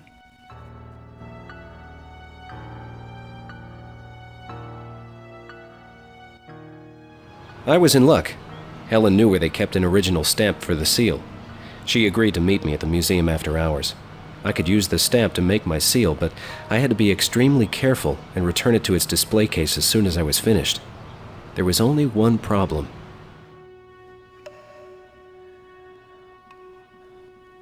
I don't know, Helen. You're sure this is the right stamp? Yes, I'm positive. But the seals don't match. I'm sure it's the right stamp. I guess it just needs adjusting. You know how to do that? Well, no, not really. You'll have to hurry. Fred will be making his rounds soon. I'll get in trouble if we're caught down here with that case open. I'll do my best.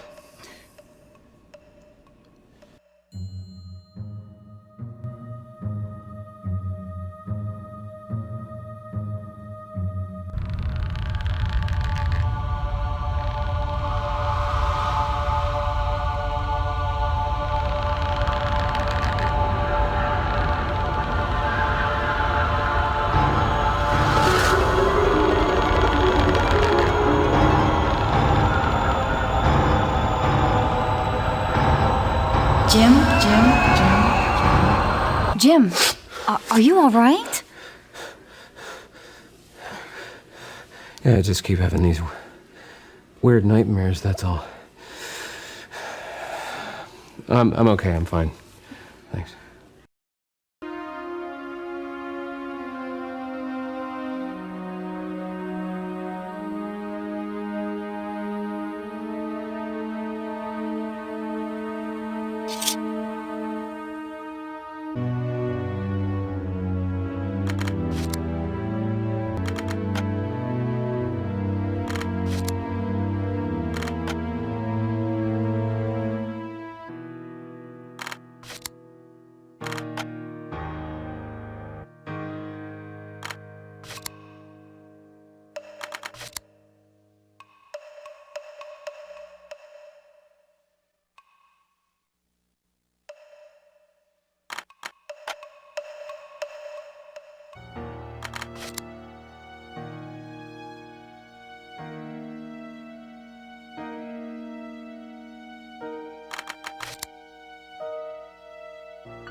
First you melt the wax on the paper.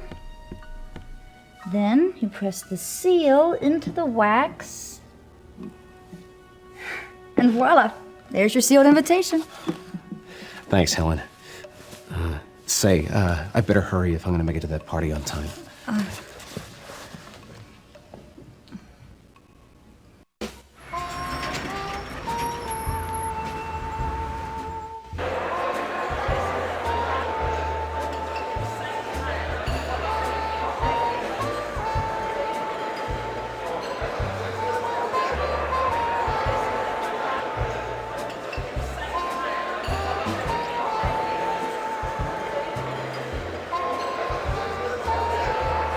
Well, well.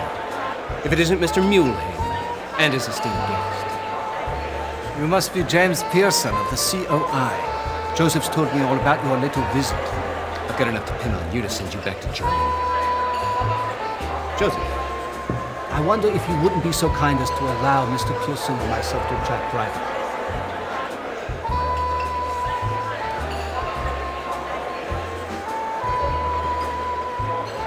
All right, listen, mister.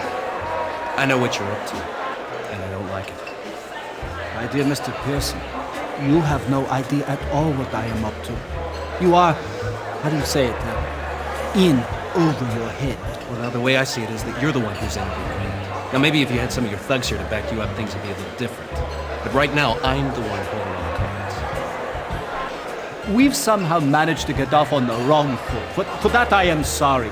We are not so different, you and I, as you might think. I am nothing like you. Perhaps. But we are both after the same thing, no? I merely seek to return to my homeland what is rightfully ours. I prefer to do so as diplomatically as possible, without conflict. The incident at the loft was a terrible mistake. We were merely after the lackey's key. Key? What key? It looks much like an iron cross, does it not? It is a symbol of military honor in my country. Well, it looks like I can add interfering with a federal investigation to the list of charges. I think it's about time you and I left quiet. I have no intention of doing any such thing. Let's not cause a scene. Well, you're moving up in the world, sport. I never thought to see you at such a ritzy place as this. Have you met Elliot Ness? No, but... No buts about it, then you simply have to meet him. I'm sure you'd like to meet the ladies, too, huh? Young bachelor like you ought to knock him dead. Elliot, I want you to meet Jim Pearson. Now, he's the young fella I've been talking about. The man who's going to give the COI some legs to stand on. It's a pleasure to meet you, Jim. Likewise, Mr. Ness. Please, call me Elliot. Oh, no, you can't leave without saying hello to the ladies now, Jimbo. What would they think? Hello. Pleasure to meet you.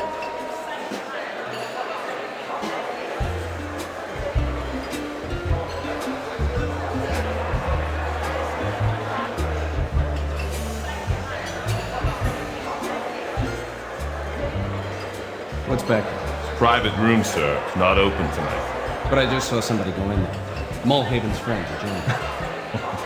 That's a good one. What is he, a spy? Is there something back there a spy would want? I've been watching this door all night. There ain't nobody in there. He went through when you were talking to Mulhaven. Are you saying I haven't been doing my job?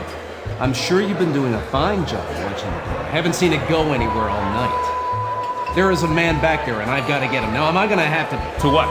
If you don't beat it, mister, I'll tell you what I'll do. I'll toss you out in your can.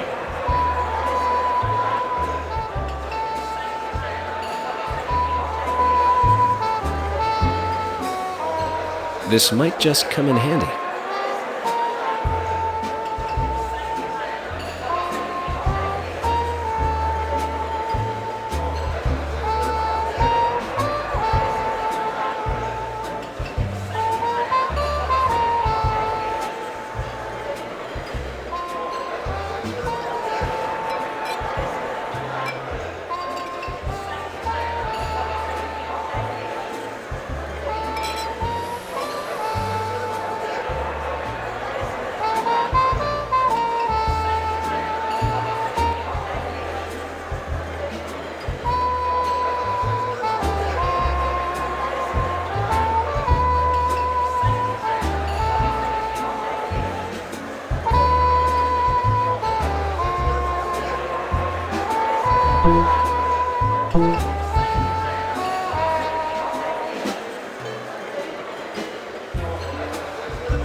Good evening, ladies and gentlemen, and welcome to the gala premiere of The Raven Room.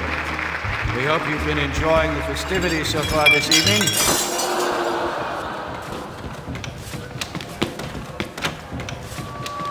What's going on here, huh? Break the door down. Open the Come on, door. get in there, dude. Will you open the door? Let's go for it. Come on. Come on, fellas. What are you doing back here? What's going on here? We caught this guy trespassed. Call for a squad car. Oh, shouldn't the Bureau handle this? We'll sort it all out later. Call for a squad car. All right, give us some room here. Let's go, people. This is official business. Come on, let's go.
This is my jurisdiction. It's a federal offense. It happened in city lines, you federal son of a bitch! Why, you provincial little... Elliot, help me out here. This isn't the place for this. Meet me in my office in an hour. I knew that Mr. Sullivan was going to be plenty sore with room, but it was worth it. Him a chance to cool down. While I had all three of his magic trinkets in hand, I was eager to see what Mr. Penske would do with them. Unfortunately, I never got the chance.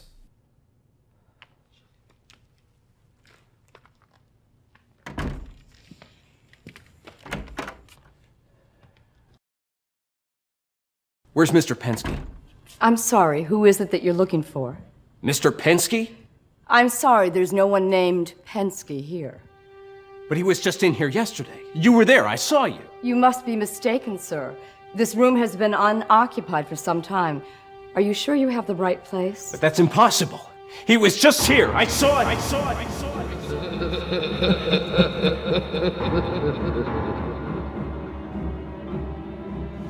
Sir!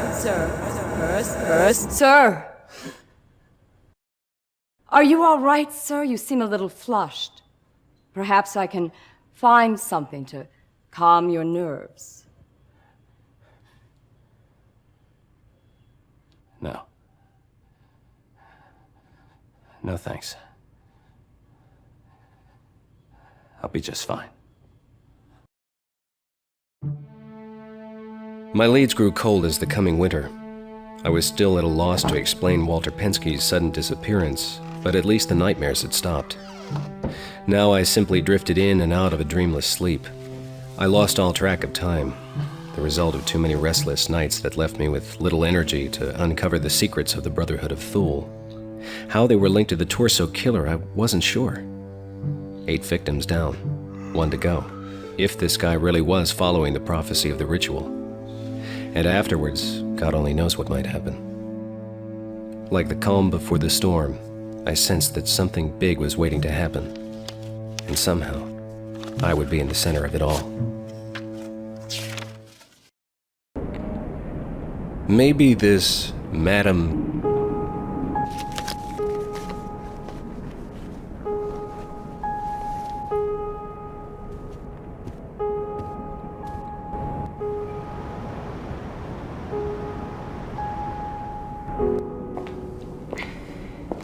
Madam Cassandra awaits you.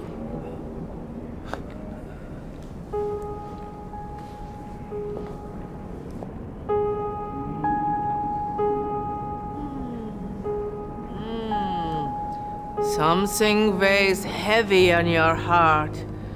What is it that is troubling you? Ow! Oh, your aura has been branded. What? Oh, your spirit.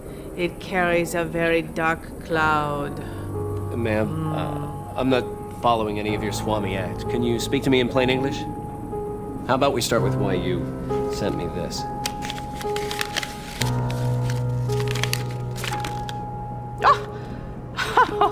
Why? You must be the young man from the COI. That's right, ma'am. I'm Jim Pearson. Now, Madam You're among friends now, Jim, please. My name is Cassie. Oh, Dottie! Dottie! Oh, hello, Dottie. Could you please bring Mr. Pearson and I a cup of tea? Yes, madam. This Madam Cassandra bit, it's just for my clients. Thank you. Now, I'm sure there's lots to talk about between you and I. Yes, ma'am. Well then, shall we begin? Have you heard from Mr. Penske? You mentioned in your letter that he'd been in touch with you. Just an odd little note with no return address. It only just arrived. It said if I were to receive this message, he would be out of reach for some time, and that I was to contact you immediately on a matter of utmost importance. He didn't mention what that matter was. How long ago was this? I only just received his letter. I wrote you straight away. Walter wouldn't have sent me that message without good reason. Are you and Mr. Penske very close to one another? Well, if anyone can be close to that stubborn old mule, I guess it's me. Well, I'm sure he's fine. Wherever he is.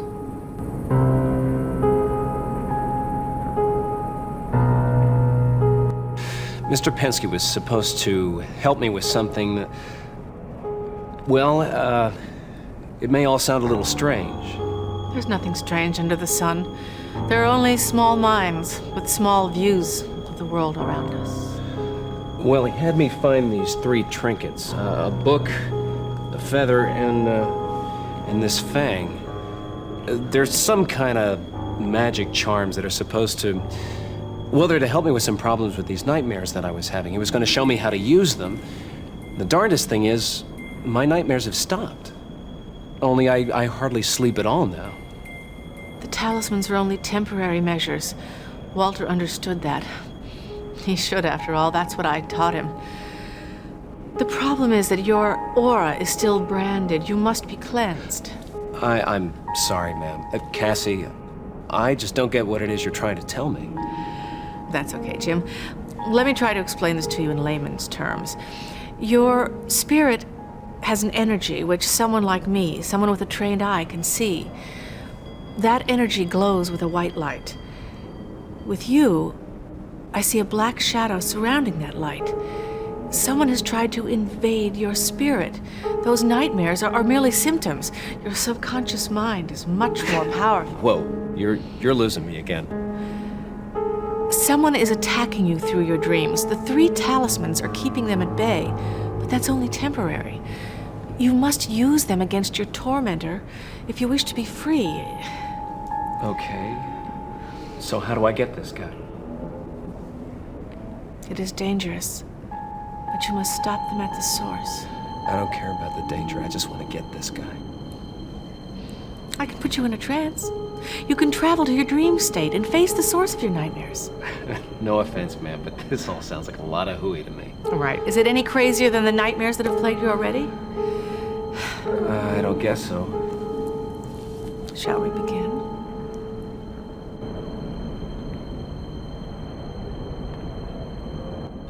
Now relax. Concentrate on the locket. Block everything else out. Concentrate, concentrate, concentrate.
Thanks for your help.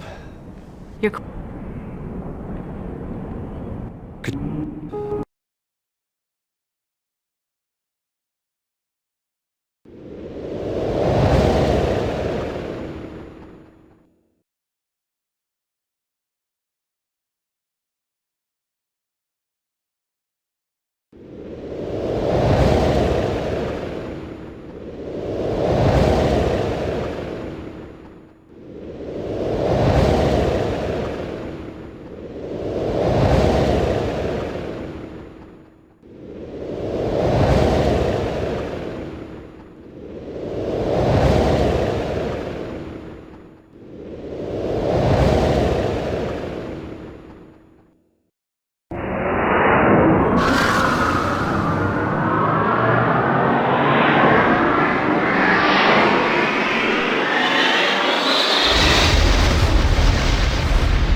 Thanks for your help.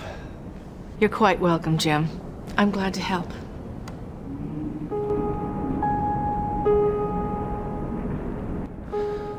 I was in this giant hall, and at the base of a throne, there was a pool, and around the edge of the pool were these little stones.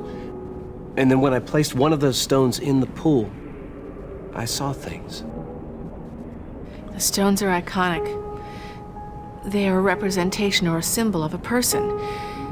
These icons allow you to see who they represent through your dreams. It's a simple matter to create these icons. All you need is a personal item or some kind of totem to represent who you want to see.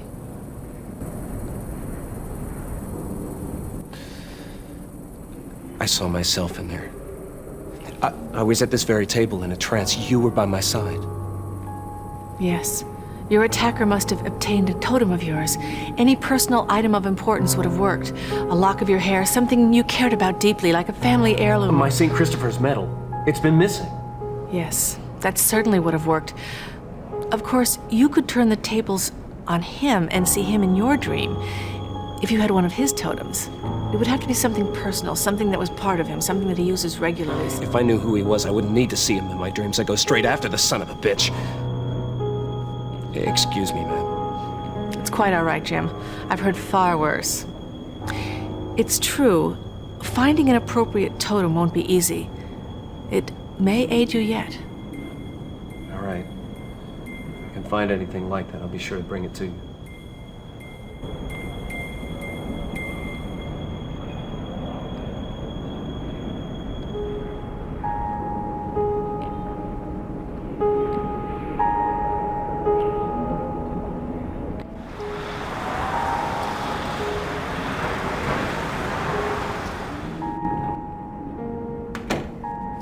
What's on your mind?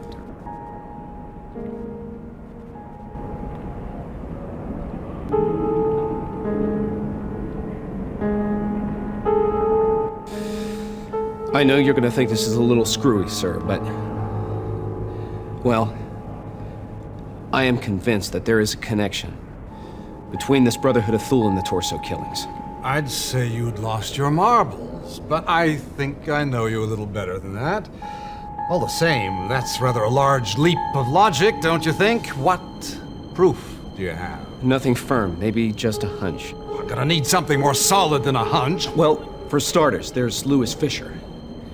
We know he worked for this Brotherhood, and he was only killed after I got a hold of him at the Raven Room. Now, I think he was killed by this Brotherhood to keep him from talking, and they sent his head in a box to try to scare me away.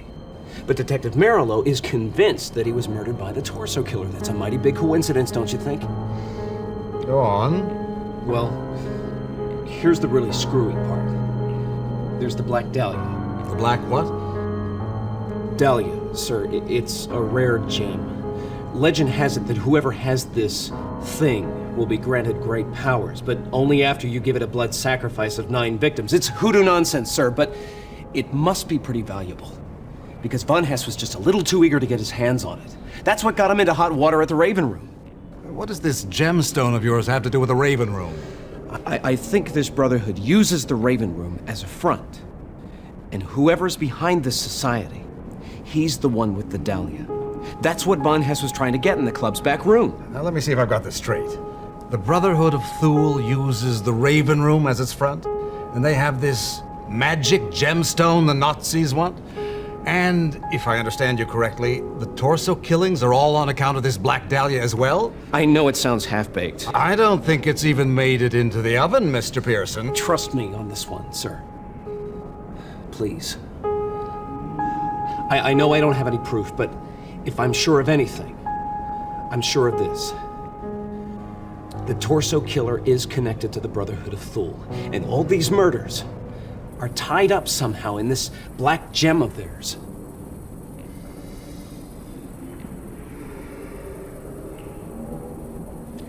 Very well, I'll let you pursue this.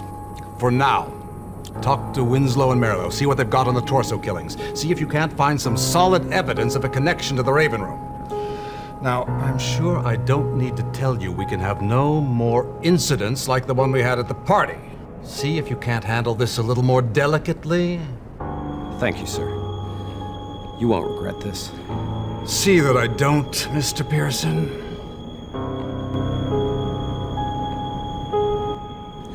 What happened to that Von Hess fellow? He's in Winslow's hands. I've requested that he be turned over into our custody, but I'm afraid the FBI has all the pull with the men in Washington right now. I should imagine, however, that at the very least, he'll be deported to Germany.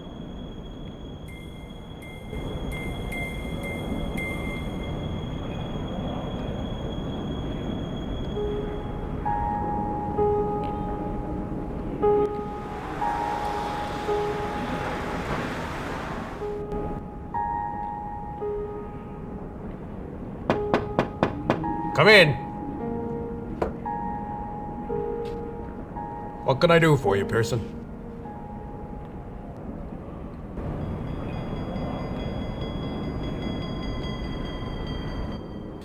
I'd like to see the evidence in the torso case. Yeah, right, kid. Why would I need another Fed interfering in my investigation?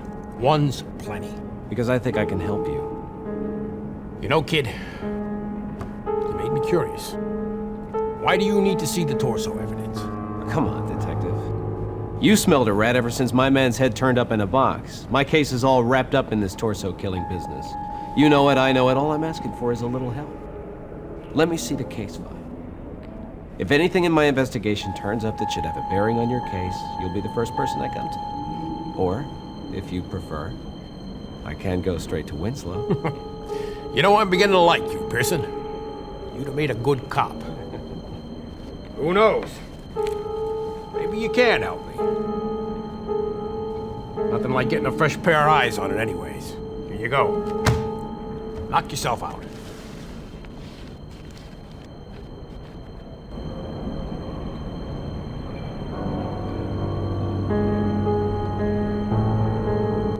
Have you found any similarities among the torso victims?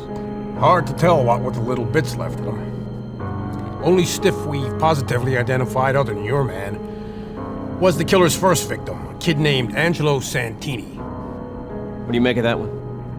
Kid was a street hustler, petty thief. At first we thought maybe he crossed the wrong man, but when the other bodies started popping up, we knew Santini wasn't a revenge killing. We don't have a whole lot else on him.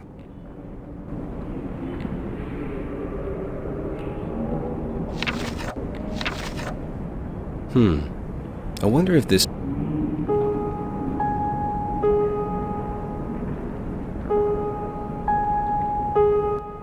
Any crime scenes bear checking into?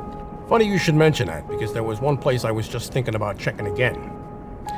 We found a few bodies around the pond just off of Kingsbury Run. The sewers all run into it. We thought he might be using them, but there are miles and miles of them.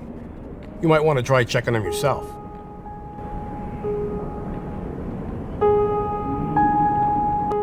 What about the newspapers? Damned if I know, kid. It's the strangest thing. The bodies came wrapped in them. Now, we thought he might be leaving behind a clue for us, but we haven't been able to figure out a pattern. Papers came from all sorts of different times, different places. Nothing sticks out. Maybe you can figure out a connection. I'll do my best.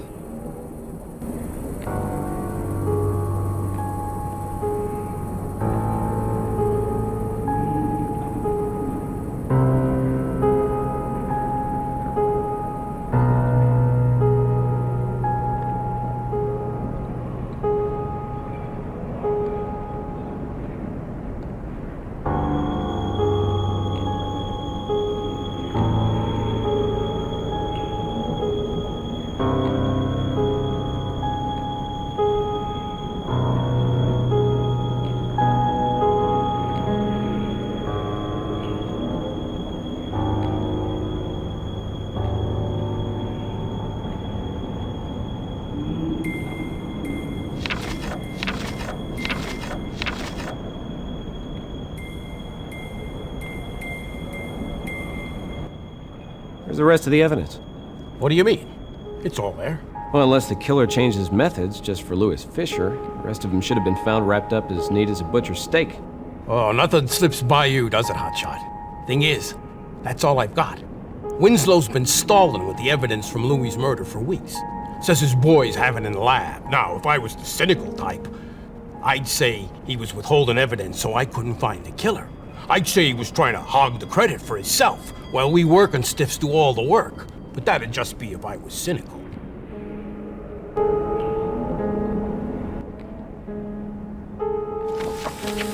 Thanks, Detective. Anything for you, kid.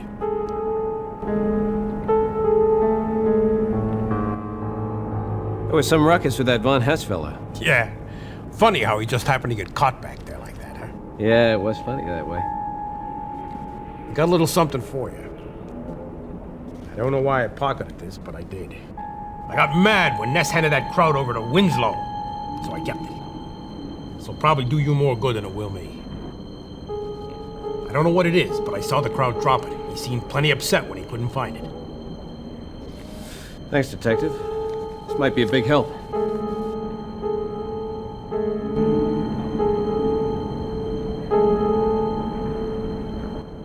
Do you know what happened to the medallion Von Hess had on him? What? The medallion. It was shaped like an iron cross. He had it with him at the party. Sorry, kid, I don't know anything about that. But if he had it with him at the party, the FBI should have found it when they tossed him.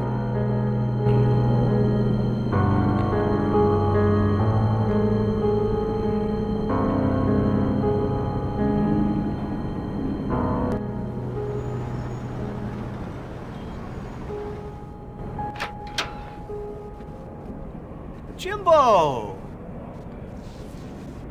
What can I do you for?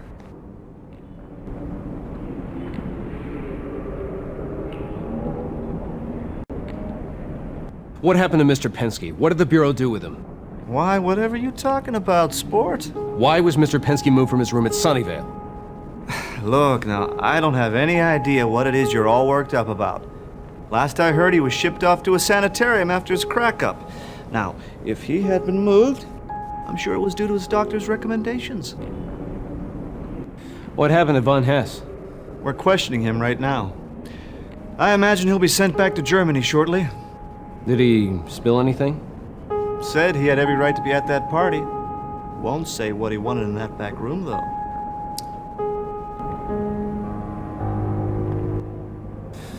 Did you find anything on Von Hess? No, nothing important. Just some papers, money, that sort of thing. No medallion? Well, yes, now that you mention it, he did have some sort of cross on him. Why? What's so important about it? I think that medallion plays a part in my investigation. I'm not sure what just yet, but I'd like to get my hands on it. Oh, no, that's not too likely. Now, he may have had his hand caught in the cookie jar, but he's still an important diplomat. Now, we just can't pass around his personal belongings now, can we, sport? He stole that medallion. Do you have any proof of that? No. Then I'm afraid there's nothing I can do. I'd like to see the evidence in the torso case. Jimbo, that's hardly your jurisdiction. True, but I believe there's a connection between my case and your killer. That doesn't seem very likely. How do you figure? Well, there's the Louis Fisher murder. Louis Fisher worked at many different places and made quite a few enemies. It doesn't surprise me that the torso killer was one of them. Detective Merlo tells me you've still got some of the evidence in the torso case. Our boys are going over the evidence very thoroughly. We've had a late start on this case. Marilo's been working on it far longer than us, and he's gotten nowhere. Now that we've been called in, we intend to do the job right. If there's one thing in this world I can't abide, it's incompetence. Oh, so it's not because Detective Merlo has a leg up on you like he says. I'm gonna be the man to catch this killer. But I suppose I should look into it and make sure my men return the evidence once they're done with it.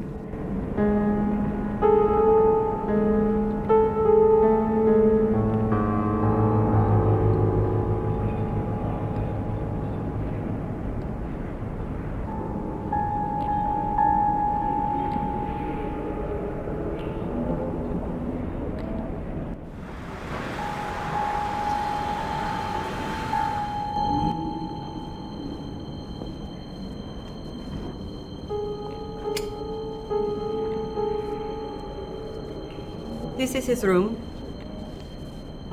The police already searched here many times. I don't know why you need to see it again. I'm sorry, ma'am. I'm just new to the case.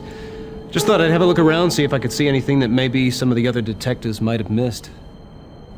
You leave things the way you found them. You won't disturb anything. You won't even know I've been here, ma'am. I'll leave this place exactly as I found it. I was raised to pay respect for the departed.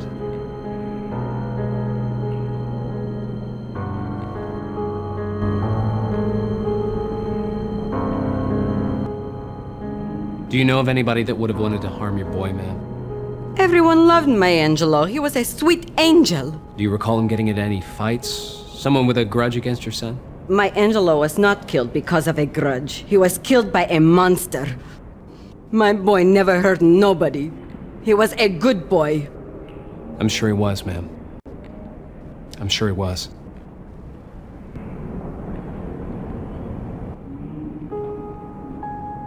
I'm going to leave you alone now. I would just be in your way here. Thank you, ma'am.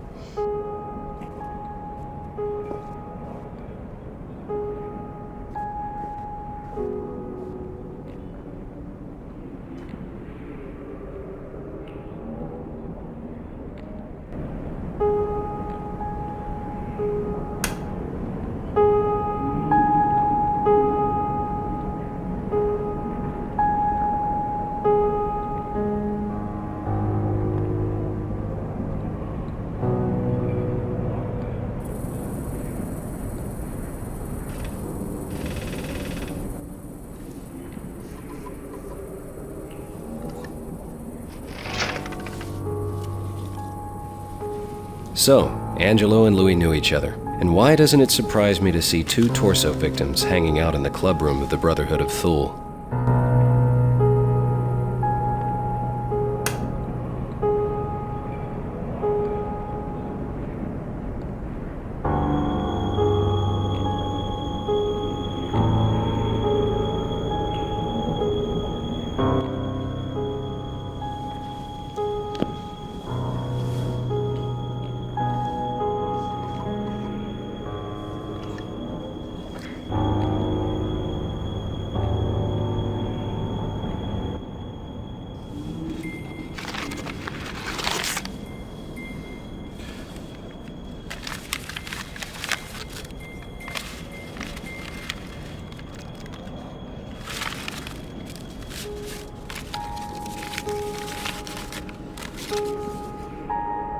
Mrs. Santini, I am indeed interested in the items that you arrangements to supply you with payment in the amount, time and place where the exchange, that I will not be late this time. Walter Penske. So that's how Mr. Penske got those runes. I guess Angelo did cross the wrong guy after all. Mrs. Santini? Mrs. Santini! What is it? I'm sorry to have disturbed his room, ma'am, but I found something. I know this can't compensate for the loss of your son, but I know that Angelo would have wanted you to have this.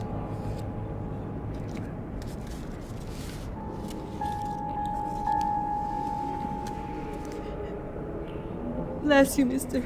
Pearson. You're a good boy.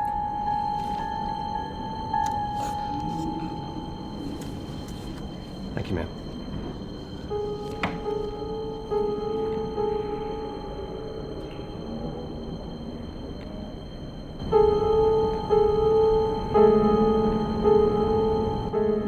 I arrived at the pool at Kingsbury Run, hoping to find something else.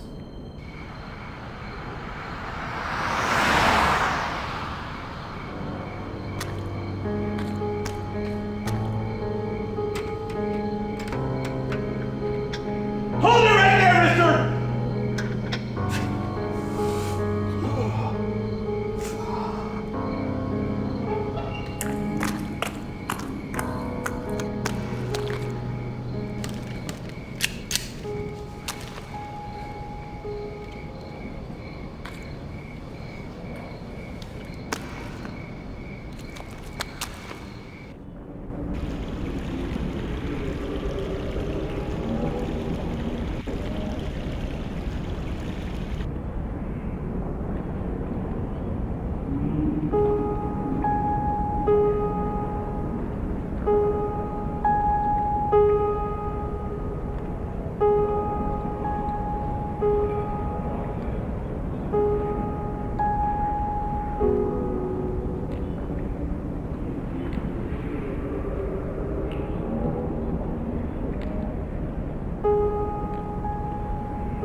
That's fresh blood, all right.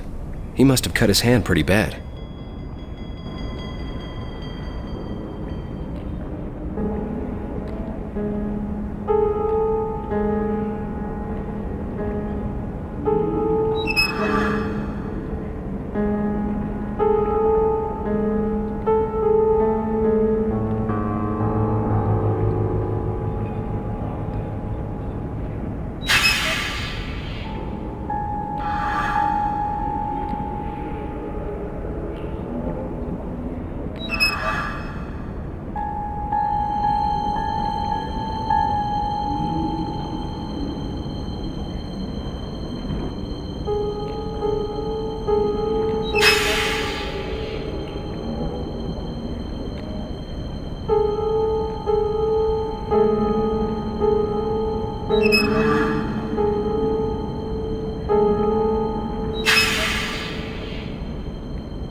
I better make a note of these weird symbols.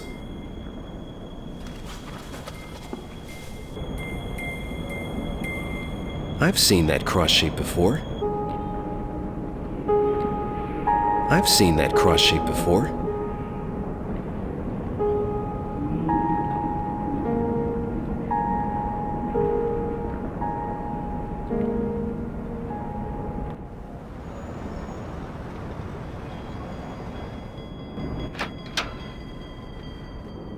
Jimbo! What can I do you for?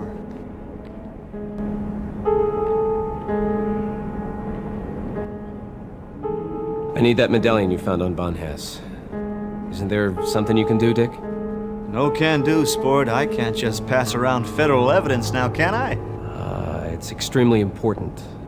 I wouldn't ask you if it weren't. Why? What's so important about that cross, Jimbo? You look like the cat that ate the canary. I followed a suspect through the sewers underneath Cleveland. He managed to get away, but I found a secret chamber. I think this man's the Torso Killer. The Torso Killer? Well, we've long suspected he had such a hideout. His work's too messy to be conducted just anywhere.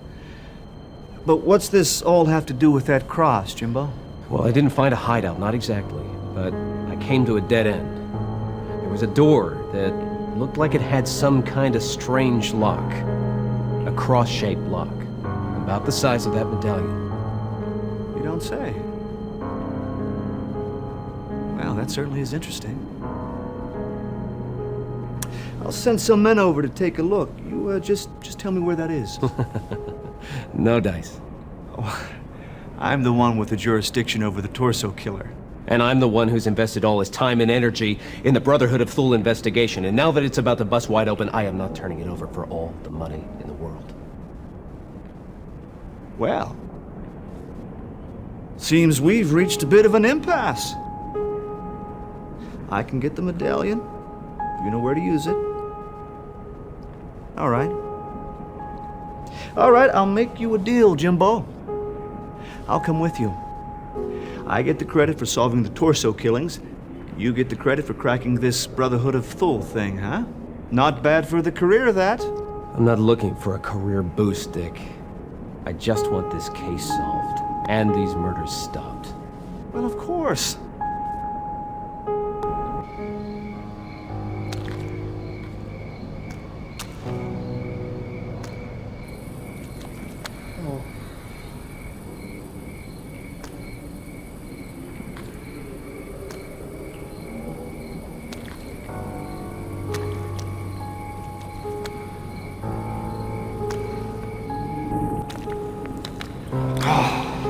Better be on the level with this secret hideout, Jimbo. I'd hate to ruin a new pair of shoes for nothing. It's back here, all right. I could barely keep up with them. Nearly lost me in these blasted tunnels. I would have imagined it would have come at you with an axe.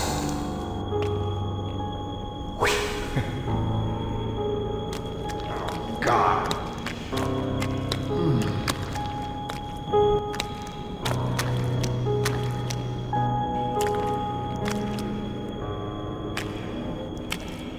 Good Lord, this place is awful.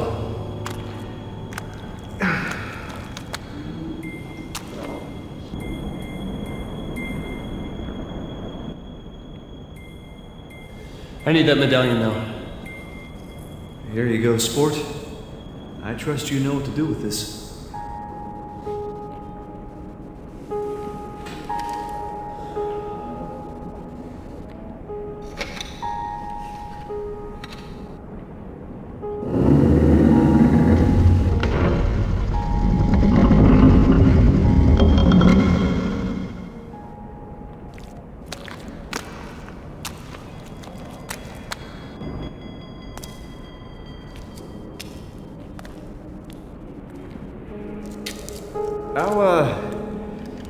I'll cover you from here.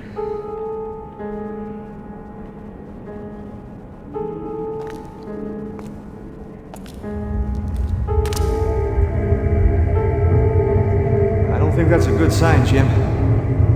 Jim, look at the faces.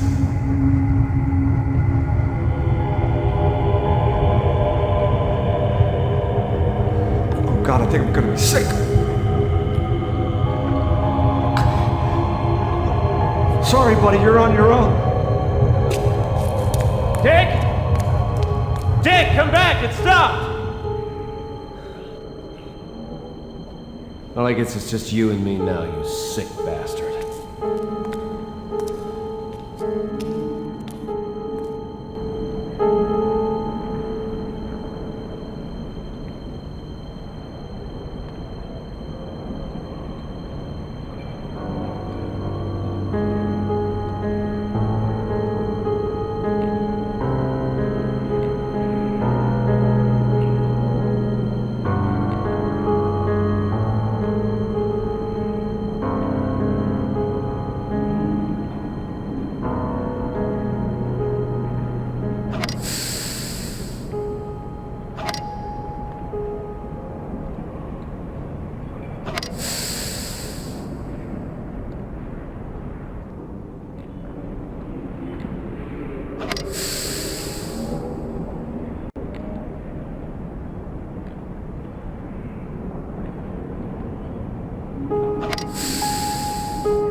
The back of the Raven Room. The torso killer is connected to them. Our brotherhood grew strong. Fehu Isa Dagos. Fehu Isa Dagos. Stand steady, brothers. Go now.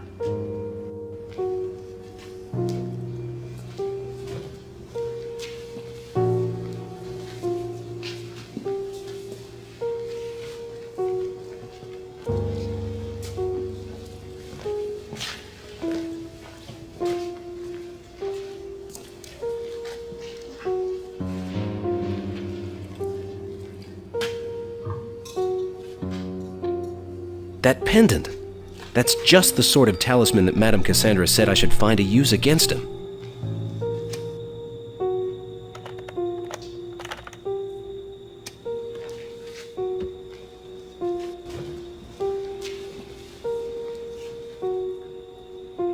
The candlestick. That must be the trick to getting into that cabinet.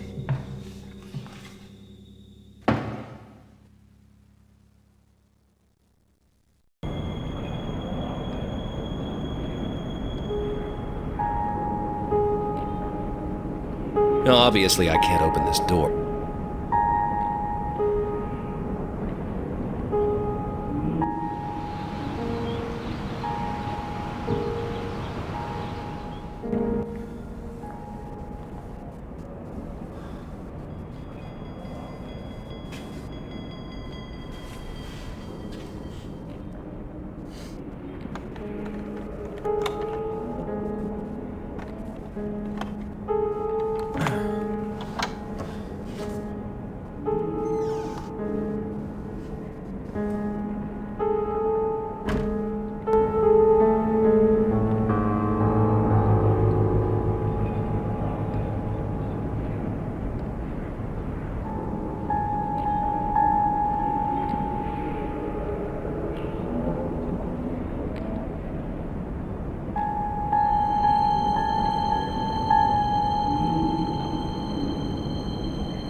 Ah, the killer's talisman.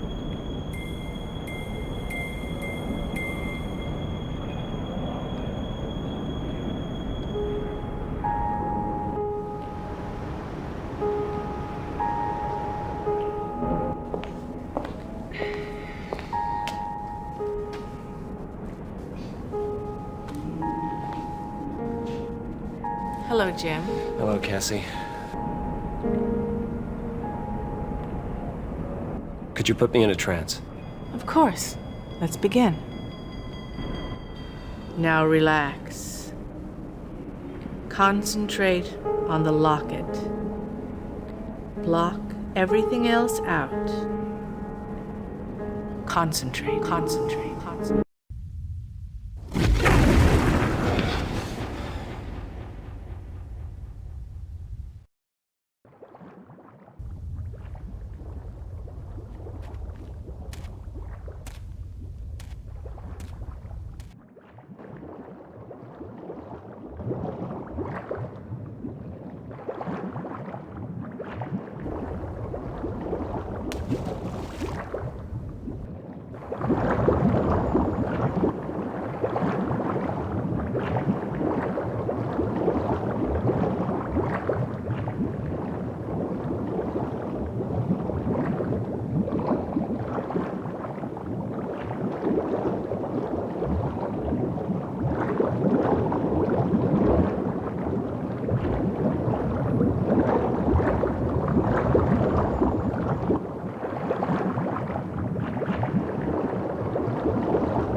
I've got to rush off. I'll explain later. What about I'm sorry, I don't have the time. Thanks. I'm telling you, I saw his secret lab. I saw the way in. Are you crazy? You know I can't get a warrant out of your trip to a crystal gazer. There's no time for a warrant. I thought you'd want to know when I'd come across the killer. I guess I was wrong. But something weird happened down there, and I'm gonna find out what it was. With or without you. Wait, kid! I want in on this cockamamie scheme of yours!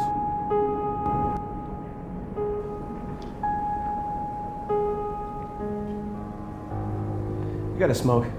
I didn't know you smoked, kid. I do now.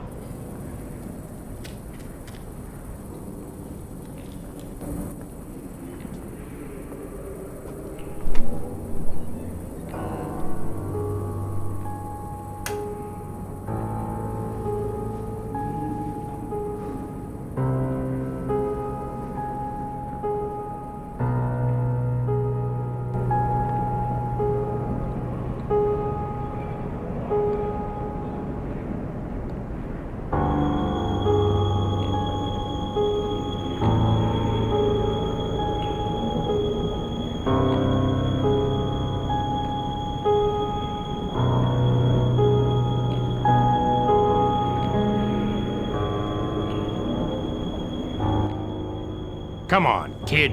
I thought you knew what you were doing.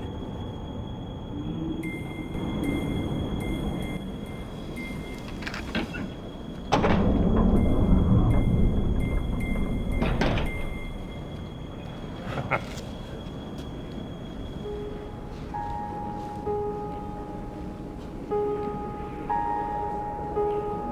you ready, Detective?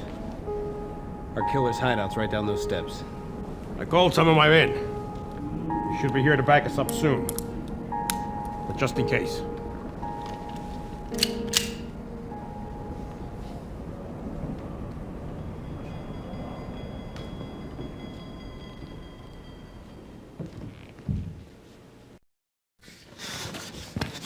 What the hell? Jesus.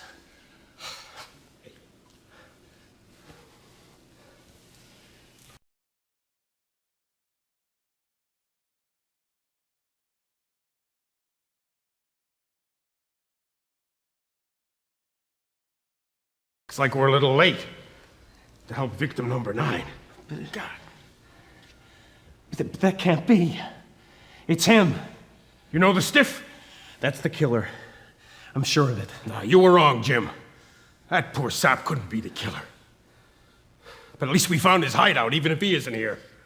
You did good work. We'll get some clues we can use out of this. And they're all gonna point to that man right there on the altar, Detective. That's the killer. I'm sure of it.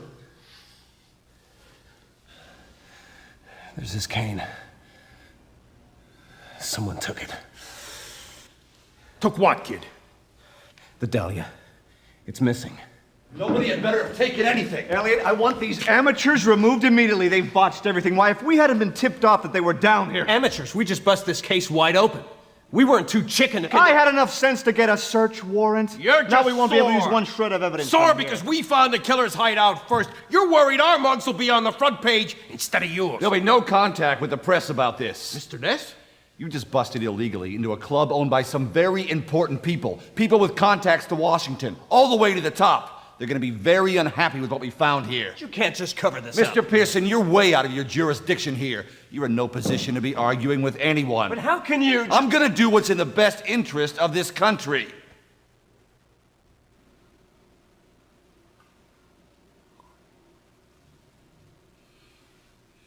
President Roosevelt was just on the radio. The Japs have bombed Pearl Harbor. We're going to war.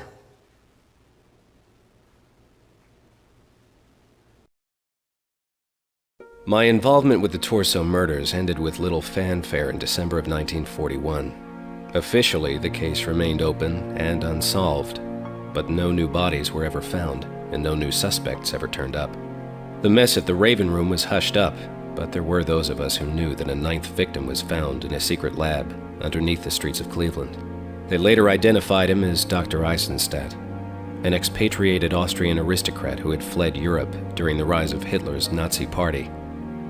Whether this man was merely the last of a series of victims, as the police believed, or the Torso killer himself, as I had always suspected, no one was able to say. His murderer remained unknown and at large. In early '42, I finally got my wish and was transferred out of Cleveland. By then, the US of A was up to its neck in the struggle against the Axis, and so the COI had been given new powers and renamed the OSS. I said my goodbyes to Mr. Sullivan and shipped out to Europe.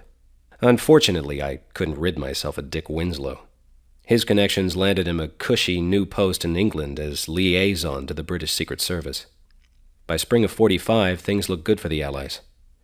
We'd made the push all the way to Nuremberg when I was called in to investigate a bomb-proof vault full of stolen art treasures. My reputation as an expert on Himmler and his SS spook squad and their crazy fascination with the occult, along with what they'd found among the miles of old mine shafts, had the brass calling for me in a hurry. Occult symbols marked the walls. Symbols that bore an uncanny resemblance to a bag of runes I still carried in my possession. It was my first solid lead on the Dahlia in 4 years. You've been pulling junk out of that joint for hours now. I swear, those crowds hoisted everything but the kitchen sink. I think they even got one of my paintings in there, and I ain't paid it nothing since Mrs. Kaufman's art class in the 5th grade. Say, that reminds me. You ever come up for air, kid? What's that, sir? Oh, yeah, the mouth. Yeah, the boys all say I put the patter in Paterson. Paterson, New Jersey, that is. That's where I'm from. What's your name, Private? Private Benjamin J. Schwartz. Sir. Most folks just call me Benny. You're okay, Benny. How about filling me in on this room you found? Oh, yes, sir, Captain. I'll tell you what, it's a real creep show back in there. Kind of stuff make even Boris Karloff crap in his drawers, you know what I mean? Yeah, some of the boys tried to go back in there, but they got that place all rigged up. Petey was nearly crushed to death when that big door shut on him. Whatever it is they got hidden back there, they sure didn't want just anyone waltzing in and hauling it off. This is it, Captain. Good luck. Thanks, Benny.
Good work, Captain. I thought it'd take a bazooka to get that thing open. Thanks, Benny. Hey, the brass is gonna want to hear about this, and pronto. You better go tell him then.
It's empty.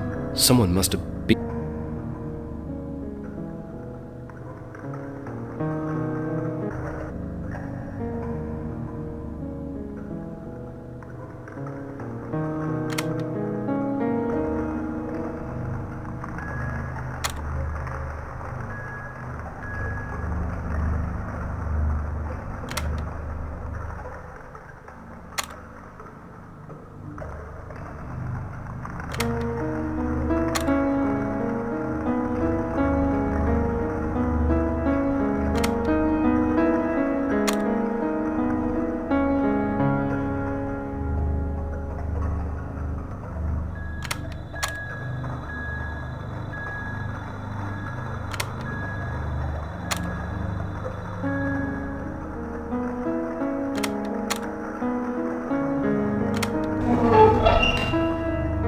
Damn. This one's empty too.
At last, the Black Dahlia.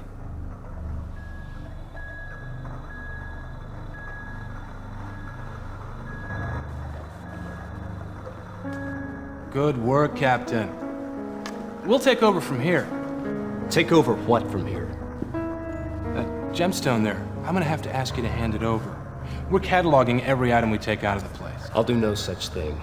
I've searched high and low for this gem, and I'll be damned if I turn it over to anybody but my superiors. Sorry, Captain. Just following orders from General Bradley. If you like, you can take it up with him. In the meantime, I'm gonna have to insist you hand over the gemstone. All right, Sergeant. I'll play it your way.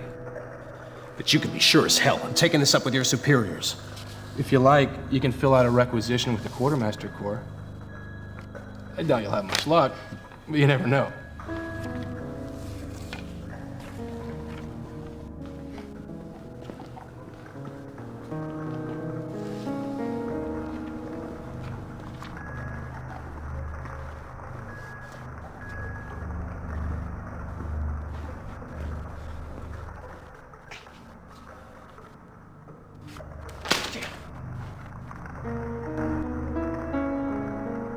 Soon after the war was over, my outfit, the OSS, had been disbanded. I'd found work as a bounty hunter for the State Department, tracking down war criminals for the tribunals taking place in Nuremberg. It was while I was still there that I received a hot tip from a former Austrian resistance fighter.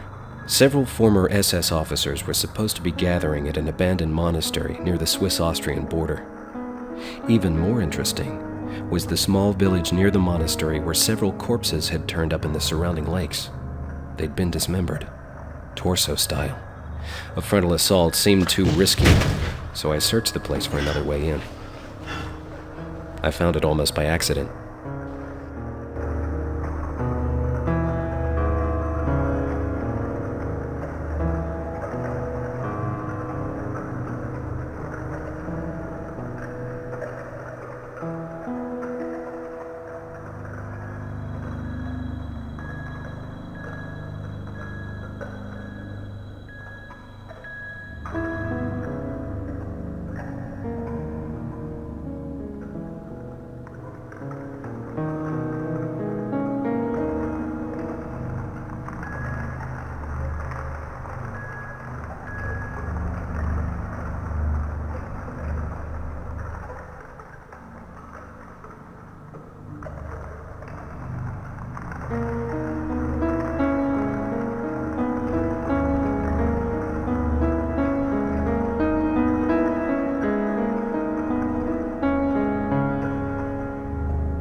Well, that way's just a one-way ticket to an early grave.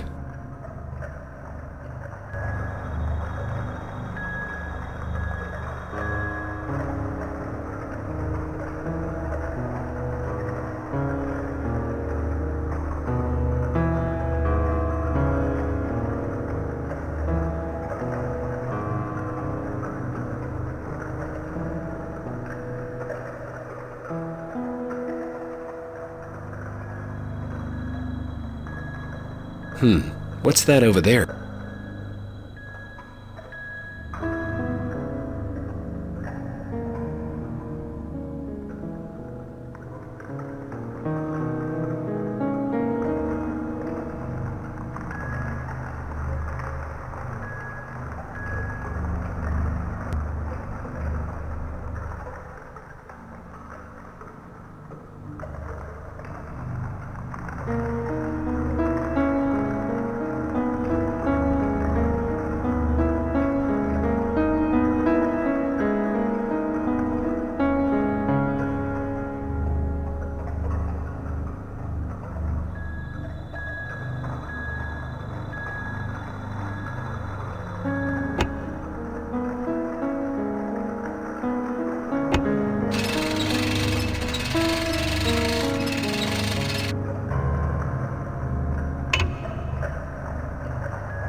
This'll come in handy.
That tomb.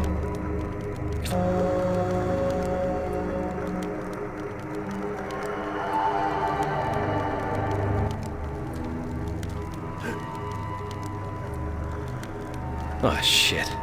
I can't see the steps.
Know then, O Thane of distant empires in the future age, that in your time has returned a great doom that bodes destruction to your world and your god as well as mine own. In centuries past, this holy place was devoted to the great grey god of Asgard, leader of the Aesir. On this spot was his altar dedicated, and here did those who served him return when they were discovered among the legions of Christ. In this place was the ritual of his return to be undertaken, and here was he most foully betrayed by usurpers among us. As did Eardolf in ages past, they undertook to assume his mantle and establish their suzerainty. I was the keeper of the sacred triad who endeavored to secret Thalia's chamber from their unclean hands, leaving them its empty shell. And it was I who was chosen as their witness and final sacrifice, whose rived soul was left among that encasement's shattered remains as theirs were sent to torment in Hades. Long have I watched and waited for the next witness, he who would complete my bitter quest. And now must I enlighten you, the unwitting enemy of my God, to forestall his usurpation. Shatter Thalia's prison to convey the grey god to those who would mock him. Keep it not for thine own purpose as I so unwisely did. Go now through the egress that I have long ago prepared. Preserve your soul and that of your nation. Let him sleep his icy sleep, forever safe and forever unawaking.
I made my way out of the crypts through the Rubbin Monastery.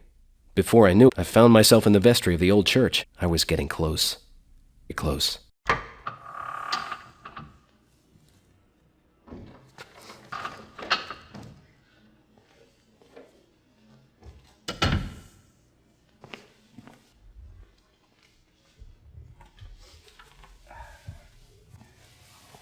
Well, well, well. If it isn't Von Hess, fancy meeting you here. Who? What's the matter? You don't remember me? Well, I guess it has been a while since my days at the COI in Cleveland. Ah, Mr. Pearson, if I'm not mistaken. No sudden moves. It'd be a shame to have to use this.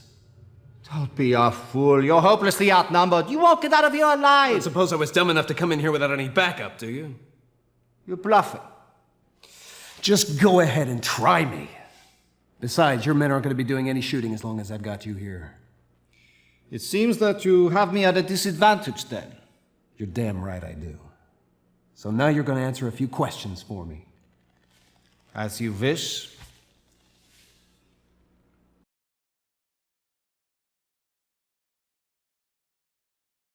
I want to know what really happened back in Cleveland in '41.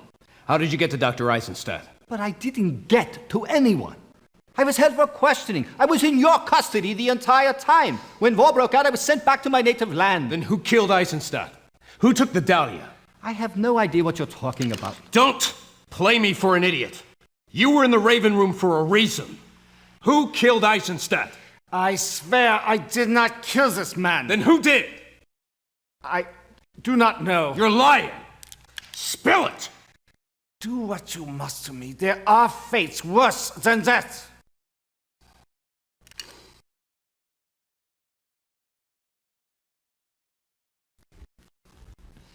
What's going on out there? They are sanctifying the ritual items. What items? You know, it would be better for you if you let me go. You are in an impossible situation here. Yeah, I appreciate the concern. Now, I'm not going to ask you again. What ritual items? The skull and the chalice. They won't do you any good without the Dahlia. But how did you know? I've spent 5 years trying to figure out what that gem's secret was. Then you know whoever controls the Dahlia can control the world. What is it with you Krauts and ruling the world anyway? You realize you have no hope here. Your situation is hopeless. You are surrounded by a force of men who was once the elite officers of the SS. I can assure you, however, that if you surrender, you'll be treated most considerately. I know what your idea of consideration is. A bullet in the back of the head. I don't think so. You've been playing me for a sap ever since Cleveland. I've had about enough of it. Tell me who's behind all this. I don't... Tell me! You are so like a boy, playing at cops and robbers. You have no idea when you are in over your head. Maybe I should just hand you straight over to the Nuremberg tribunal. We'll see how you like to talk when you're staring at the gas chamber. Winslow, what the hell are you doing here? Oh, I can't let you get all the glory, eh, sport? But how did you... Well, my informants must have received the same tip as you. We came to investigate the monastery. We saw you bumbling around back here. Looked like you might be in a spot of trouble, so I thought we should lend a hand. Who's your prisoner? He's an acquaintance of ours from the old days. You remember the Nazi we arrested in Cleveland? His name's Von Hess. Why, it is Von Hess. Mind if I have a word with him? I guess not.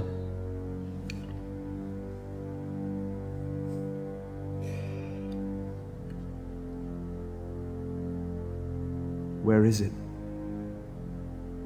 But there wasn't time. We couldn't get them all out. You must understand that the lock mechanisms were difficult. But don't worry, my men are on it. We'll have it back soon.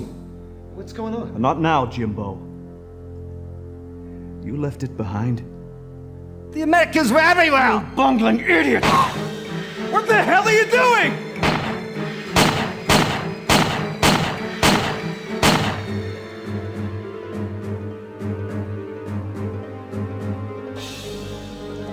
Never could abide incompetence. Yo, I think it best if you drop that gun, sport. Nasty thing could go off at any second.